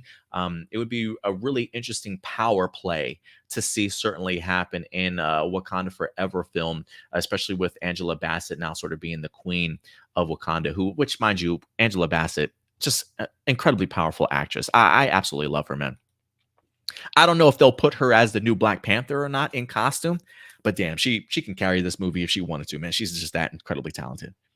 Doomsday says, do you feel like the apartment fight was truly the scene that revealed who the main villain was for No Way Home? Because we had the return of Green Goblin, Doc Ock, Sandman, the Lizard, and Electro, and everyone was speculating who the true antagonist of the entire film was until Peter Parker's scene sends Green Goblin during the apartment place, telling us that Norman Osborn's alter ego was the main villain for No Way Home.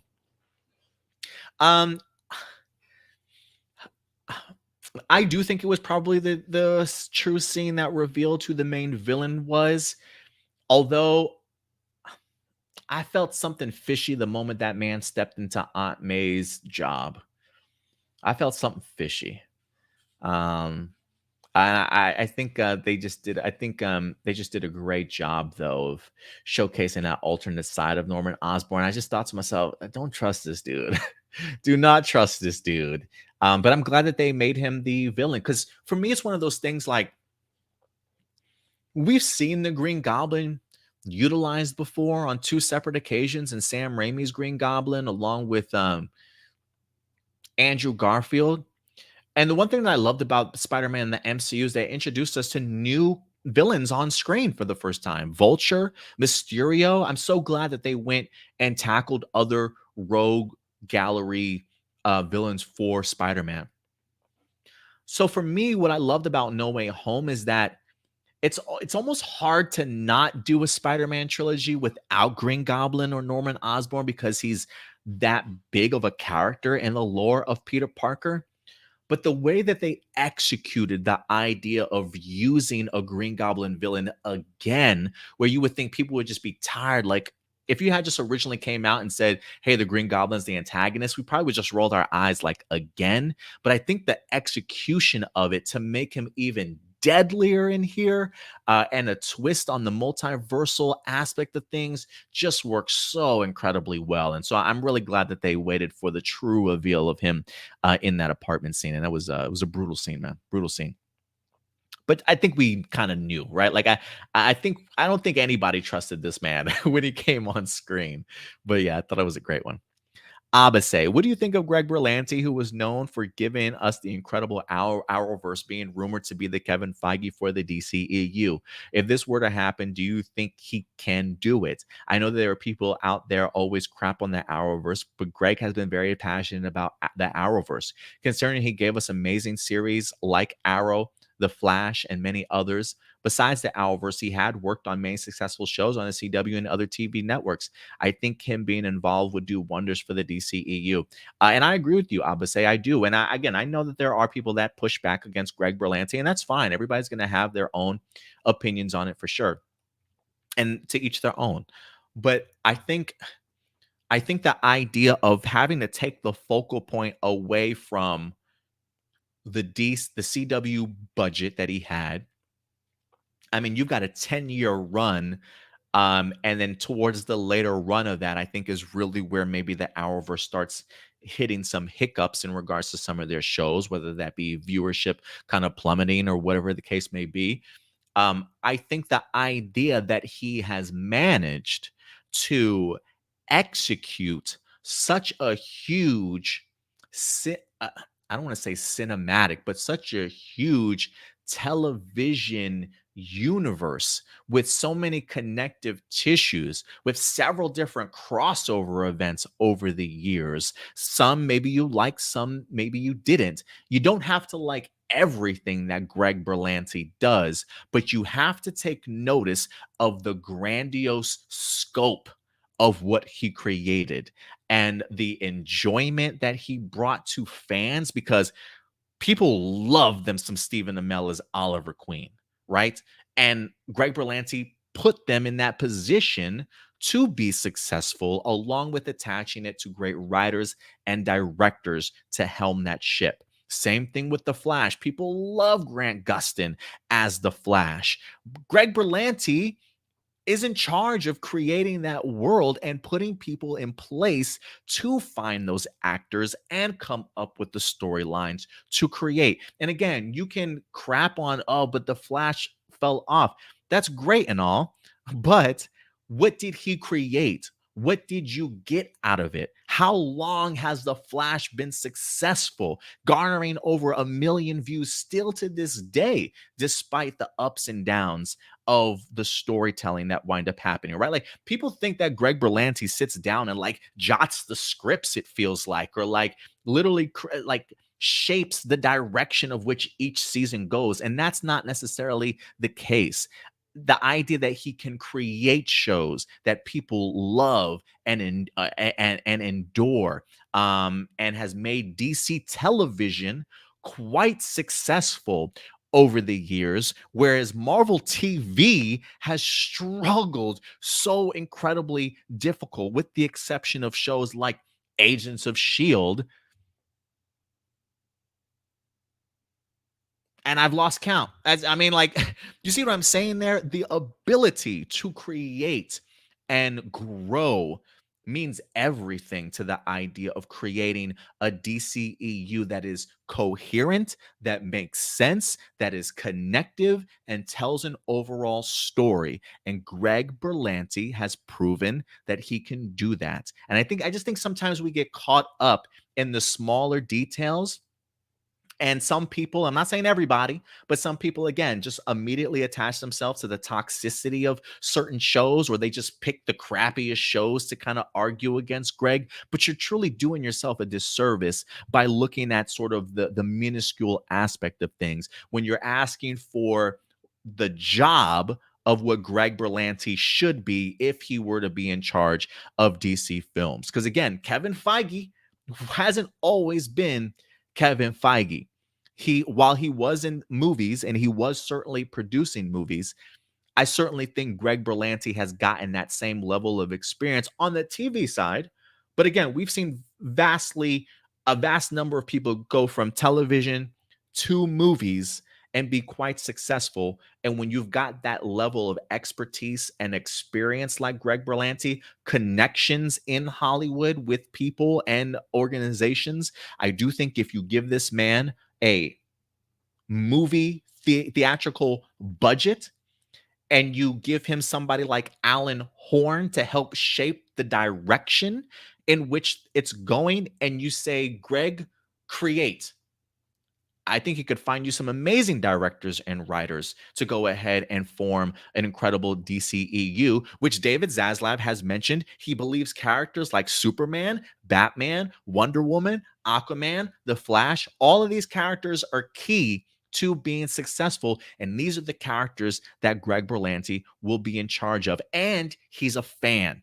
Kevin Feige is a huge fan. Greg Berlanti is a huge fan. He loves these characters as well. So that's my pitch for Greg Berlanti being the new president of DC Film Studio, and at least helping create the overarching story, and him and Alan Horn pushing forward in regards to planning out these 10 years accordingly. And he's done it before.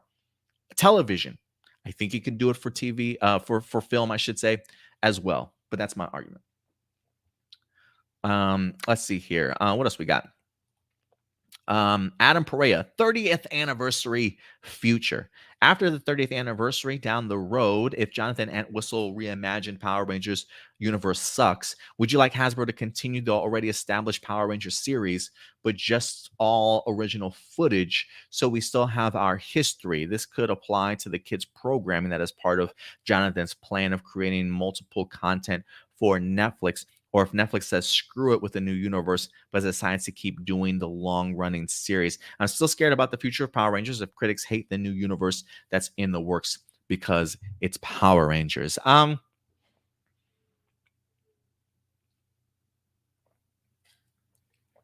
mean, if it fails, yeah, I would still like them to tackle the Power Rangers series as a kids program. And again, this is if it fails, okay? I love the idea of all original footage. I personally say go ahead and create new costumes and everything. Original storytelling. I do think that you can still sort of pull it off, whether or not, and just, I think you could probably change course and still make it connected to the bigger overarching franchise of Power Rangers over the past 29 years. So I still say Hasbro hold on to it, regardless if the Jonathan Entwistle stuff doesn't work out. If it doesn't work out, could Hasbro just be like, all right, let's just keep doing the show for a couple of years until somebody else is ready to pick this up from us? Maybe somebody else wants to purchase the rights and we'll move on. But I think Hasbro has shown, even with Sentai footage, they can adapt into a really stellar season, very much like Dino Fury. To me, my excitement would come, cut out all the Sentai footage. I want to see what you can do creatively from an original standpoint. And so I would like to see Hasbro continue along with the established Power Rangers series if, and that's only if, the Jonathan Entwistle stuff is not successful. Power Rangers Legacy. What's up, Power Rangers Legacy? SPD A Squad. I should just say that SPD is probably one of my top favorite Power Rangers series of all time. I do love the idea of them being evil of their own. I do love the idea of them being evil of their own free will. And I know that you have to focus on the main cast for obvious reasons, but it would have been cool to learn more about the A Squad, like their reason for joining Grum apart from everyone wants to be on a winning team. Also, love that we had our first on-screen female Red Ranger with Charlie, though she was evil. I would love it if they had focus on the Boom Studios. Had some focus in the Boom Studios comics. I agree with you in the sense that it would have been really cool to kind of have. While yes, you do have to focus on the main cast, it would have been cool to learn a little bit more about A Squad. I definitely would give that to you. Like for me, I would have had the A Squad be more prevalent supporting characters throughout the entirety of the series itself. Maybe planting seeds or hints that like they're changing over times, or that they have a different mindset than the B Squad. You know what I mean? Like, and then slowly start seeing them turn into that evil A Squad team. Just in regards to building up the A Squad in that sense of making them feel like formidable foes, and then see, and then the turn, if you will. So I agree. It would have been cool to kind of see them implemented a little bit more into that season that way, but still impactful. What's up, Ram Jam? Ram Jam's got a question. Hey, Adam, hope you're all doing well. I have a few questions. Do you think She-Hulk would be a good fit to be a part of the Avengers, either in Phase 5 or 6? Have you guys watched the movie Elvis? And if so, what did you think of the movie? Keep up the good work. I have not seen Elvis as of yet. For some reason, every time I see the actor that's playing Elvis, I don't know why I think of like, what is it, Bill Skarsgård? Who's the guy that played um the clown in It? For some reason, I keep thinking that's him, but it's not him. I can't remember the actor's name, but I have not seen Elvis as of yet. As far as do I think She-Hulk would be a good fit to be a part of the Avengers, either in Phase 5 or 6? Me and Stuart, and I believe, yeah, I think was it me, Stuart, or me and Indy? I think it was me and Stuart. We did go ahead and do our Avengers team lineup for Avengers 5. We did do a video for that on our YouTube channel where we put together what our team would certainly look like. And believe it or not, we did not have She-Hulk on that team. Maybe that's wrong on our part for not having She-Hulk on the Avengers team, but just from the trailer alone, of the She-Hulk series, she mentions like, I'm not trying to be a superhero, right? Like, I'm not trying to be an Avenger, and it feels very much like Bruce is trying to train her and prepare her for when that time certainly comes. Do I think she will be eventually on an Avengers team? I do. Um, if anything, though, I have a feeling that She-Hulk will probably be the leader of an A-Force movie, and I'm thinking Phase 7 at some point in time. Because look, if I'm not mistaken, I do believe MCU's got plans like 5 years out. So I'm expecting films all the way to like 2026, 2027. And so I do think that there's room in there for an A-Force movie. I feel like we heard a lot about it, or the women of the MCU talking a lot about it after Endgame, especially when we had that A-Force moment on screen when all the female heroes came together to go ahead and face off against Thanos and the rest of his army and cronies. Again, I've heard from multiple interviews, Evangeline Lilly, a bunch of other females from there saying it would be cool to have like a all Avengers female team, and that is in fact A-Force. I think Tatiana Maslany even has come out and mentioned the idea she would like to see She-Hulk as the leader of an A-Force team. And so I think Phase 7, I think we're going to get ourselves an A-Force team. I think they're really going to go ahead and pull it off, and I think that's the team that she certainly would be a leader for. So who knows? Maybe she'll pop up as part of the Avengers team in 5 or 6, but I do think at some point in time, an A-Force team she'll definitely be a part of in a Phase 7. That's just my speculation, though. Kurt Marino.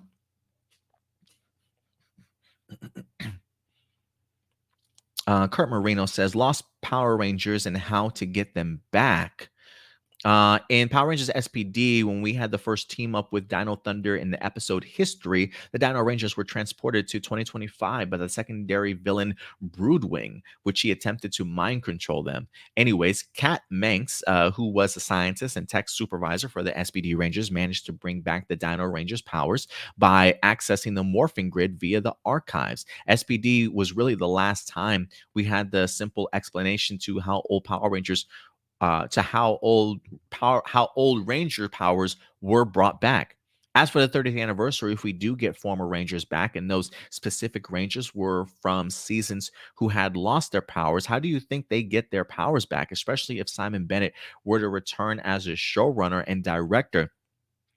Maybe Commander Shaw could give them their morphers and regenerate their powers, or Billy can somehow access the grid if he does indeed return. We know that past crossovers in Neo Saban era, Saban was too lazy to explain how Rangers got their powers back. Don't you wish Beast Morphers actually explained how they got past Ranger gear and morphers and take place in the future, like the same timeline as SPD? So it'd be much easier to bring back powers. I always felt like Beast Morphers subtly explained it already, in a sense of just showing the connection that they do have with other universes.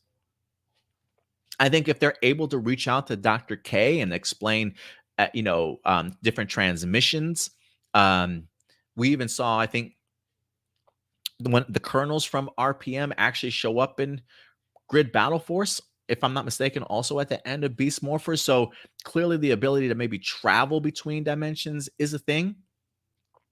So just the subtleties of hinting at that makes me think that, like you said, maybe Commander Shaw could give them their powers and regenerate their powers.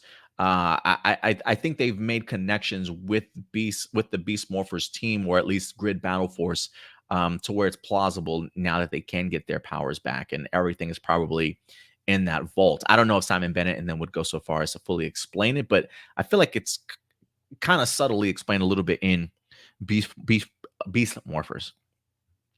Carlo, what's up, Carlo? This is just me, but I think Alex from Time Force wasn't directly Wes's descendant, knowing that Alex and the rest of the Time Force Rangers were from the year 3000. I think Wes just so happened to have the same face and DNA as Alex. Wes was from a wealthy family, so perhaps the women Wes was with before the events of Time Force, considering he was a playboy, gave birth to Alex at some point. We know in the original timeline that Time Force Rangers never went back to 2001 to help Wes stop Rancic due to going forward with their memories being erased, forgetting about everything from 2001. So Wes likely died from Rancic while saving the future by closing the wormholes after defeating the army of Cyclobots. Interesting, Carlo. Appreciate your thoughts on there. Let's see here. John Schuyler, for Power Rangers 30th anniversary, if you could put a team together of veteran Rangers aside from Billy, of course, who would you like to be on your team? What past villains would you like to see as one of their threats? You cannot include any of the villain from Beast Morphers or Dino Fury, because I was just gonna say Lord Zed, man. Lord Zed is the ultimate foil, I feel like. And are they even still doing the veteran Rangers at this point in time? I really have not kept up in regards to leaks, um, grains of salt information, anything that hasn't been confirmed. I feel like they might even be changing course from where they were. I'm hearing rumors of not even like Cosmic Fury being the name anymore. Maybe like Power Rangers High Gear or some shit like that. So I don't even know what's happening with this series as of right now. So it's purely all speculation to me. I was under the impression we were getting a bunch of veteran Rangers together, especially if they were going to tackle an adaptation to Cure Ranger. But it feels very much almost like that's not even the case anymore. That they're tapping into Kara Major as an adaptation. Even heard the idea of like the Dino Fury cast maybe even returning to make up the team with the addition of like one new member. I have no clue. And I thought I've put together a team of veterans before. And my thing was, well, I don't necessarily know if I picked an actual team, but I always wanted a mixture of Neo Saban, Disney, and classic Saban Rangers in there. Or at least if you're going to do the Saban Rangers, the original Saban era Rangers, maybe as mentors, and mix up a team of Disney, Neo Saban, and current Hasbro team. Maybe something like that certainly might work, but who knows, John? Who knows, man? I feel like I'm been very much in the dark as of late. Emmanuel asks, you going to Power Morphicon? Unfortunately, I'm not. No, I'm not going to Power Morphicon, but Stuart will be at Power Morphicon for you guys. Let's see here. Marcelino's just say, yeah, I don't think we need an explanation on how certain Rangers got their powers back because there's been multiple explanations of how Rangers got their powers back over the years. Yeah, I kind of feel the same way. Gabriel says Digimon animated series. I'm not sure if you guys follow the Digimon animated manga series, but as a kid, I really loved watching it. I thought it was even better than the original Digimon Adventures '02, which was the sequel to the first series. Still to this day, one of my favorites in the TV franchise. I love the series, which took place 4 years after the original, involving the original characters while introducing new ones. Two of the original characters who were not teens, uh, Kyrie and TK, were great. I always found it really cool that the new Digidestins had access to the digital world via a laptop, but used their Digivices. The main villain, known as Digital Emperor, was really great with him being a normal kid named Ken, who was controlled by darkness. I love that he was able to control any Digimon, even those who were a part of the original characters, by tossing a dark ring to them. Just like the original series, the team's Digimon had epic evolutions, especially when they got to merge with each other to the form of even powerful warrior. But yeah, Digimon was one of my absolute favorite series as a kid. It really showed me how mangas were adapted and translated from source material. So I think I've only got a run in with like one Digimon series, and that was years ago as a kid when it was on like Fox Kids, if I'm not mistaken. I didn't watch it religiously. If it was on, it was on. Maybe it came on before like one of my shows, so maybe I tapped in a little bit early and wind up catching the end of it. But I don't think I remember watching. I just remember seeing. I remember Pokemon was popular, and I remember first having that attitude of Pokemon, Digimon. Is this just a ripoff of Pokemon sort of thing? But certainly its own quirks, and its own originality to it. Still evolutions and stuff, but it has some pretty cool designs. I will certainly say that. But I never really got into it heavy though. Jericho Gonzalez, with Ezra Miller again being on the news. How do you guys feel the Flash fans petitioning for Grant Gustin to be the Flash from the DCEU, considering he's very passionate and humble about playing Barry Allen for nearly a decade now, and he knows the character? While some might feel he doesn't belong on the big screen, this would be very cool. Grant obviously met Ezra in the massive Crisis on Infinite Earths crossover. So let me say something here real quick in regards to Grant.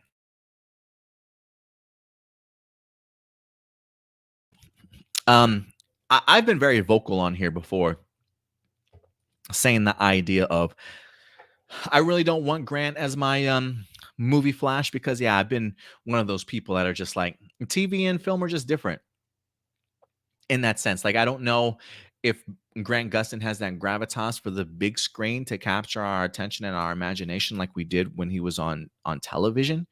That was my main thing. And for me, I kind of want to see other actors kind of portray the Barry Allen character, or get a shot at playing the Flash. But I think there's a part of me that is more open now to the idea of Grant Gustin playing the Flash than what I certainly was before. I think seeing Grant Gustin's farewell message to the Flash honestly makes me realize how much I'm probably going to miss him as the Flash, and how incredible of a job that he's done over the years.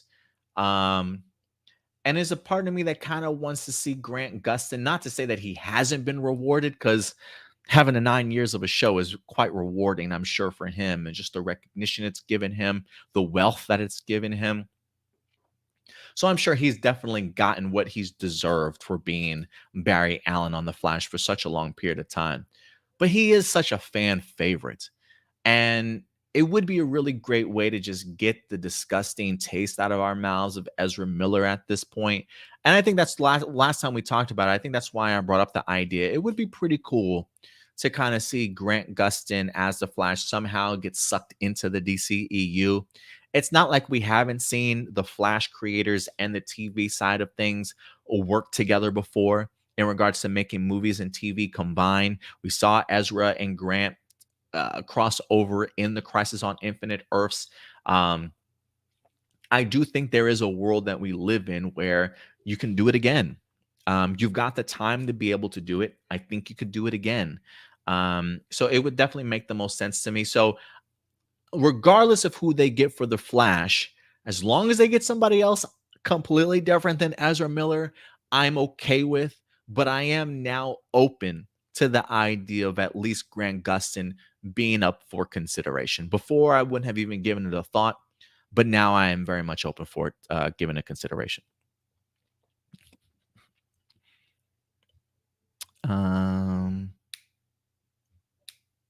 Morgan Hutchinson. Hello there. Hope everyone's having a beautiful weekend.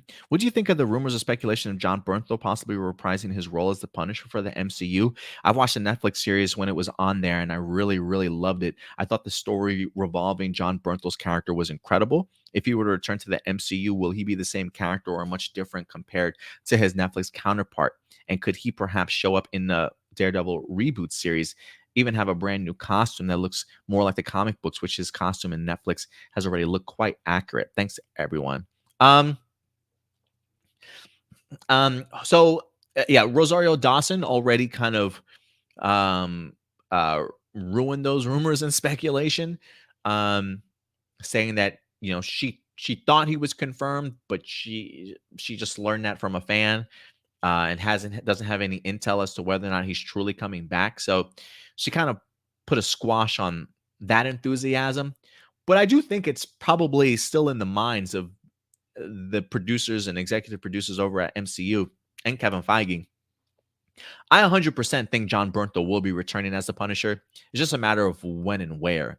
Could it be Daredevil? It certainly could be. We even threw out the idea of it possibly being in Spider-Man 4.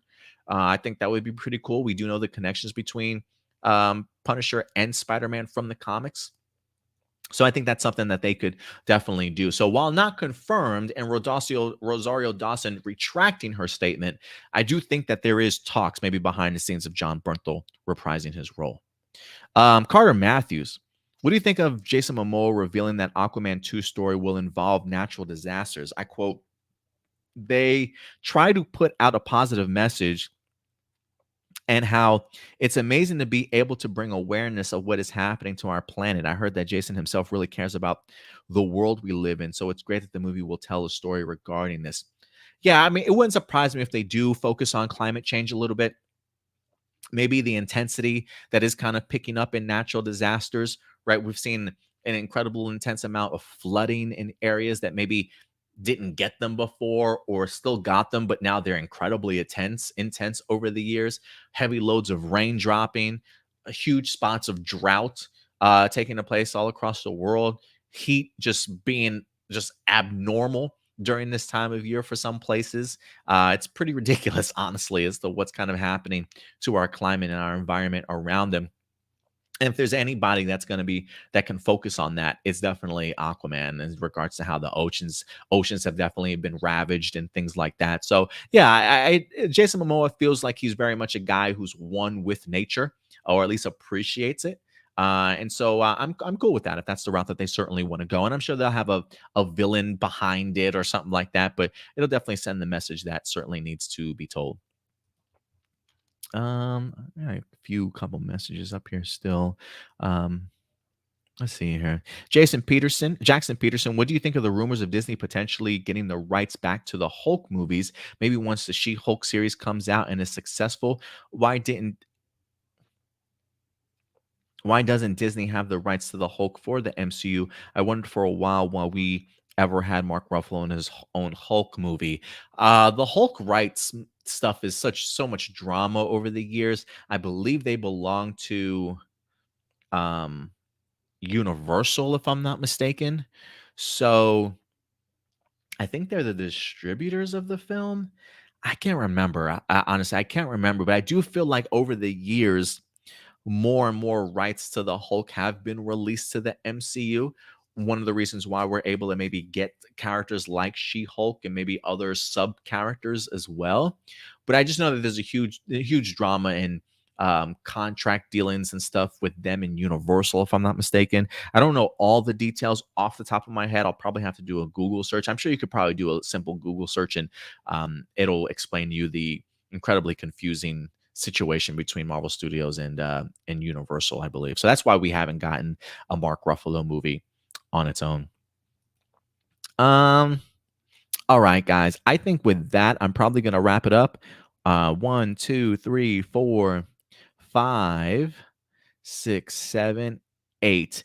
We've got eight other questions that, if anything, I'm going to go ahead and tackle in its own separate video for you guys. I'll definitely drop it a lot earlier this week for you guys. I just try not to let these episodes go longer than 3 hours, and we're already over the 3 hour and 6 minute mark here. So we're probably going to go ahead and wrap up our episode of A Plus Hero Report for you guys. But don't worry, I definitely will be dropping an extra video. Myself, maybe Stuart, maybe Indy will tackle these videos for you guys, but we'll definitely drop them by the middle of the week. So definitely go ahead and look forward to that. But yeah, other than that, guys, I think that'll do it for us. I don't know if, can you hear my son in the back just screaming? He's been expressing his lungs lately, showing us how loud he can scream. It's been fantastic for our morning ears. Absolutely. But yeah, he's just an expressive baby. Absolutely love it. But all right, guys, that will do it for us here at A Plus Hero Report. So thank you very much, everybody who certainly joined us here today. Some fantastic discussions, some great topics to certainly break down. And I can guarantee you, we definitely got some great ones for you next week also. So definitely join us live every Sunday at noon Central Time for another episode of A Plus Hero Report. Again, I do believe it might be the whole gang next week. I do believe Indy certainly might be joining us, so definitely stay tuned for that. If you want to follow us on social media, feel free to do so right here at A Plus Opinions. Very active over on Facebook. I highly recommend you guys check us out over there, as well as on Instagram and Twitter. If you haven't joined our Discord forum, please go ahead and do so. There is a link in the description box below where we talk about a plethora of various topics on that Discord forum. So you can definitely go ahead and communicate with us outside of our YouTube channel.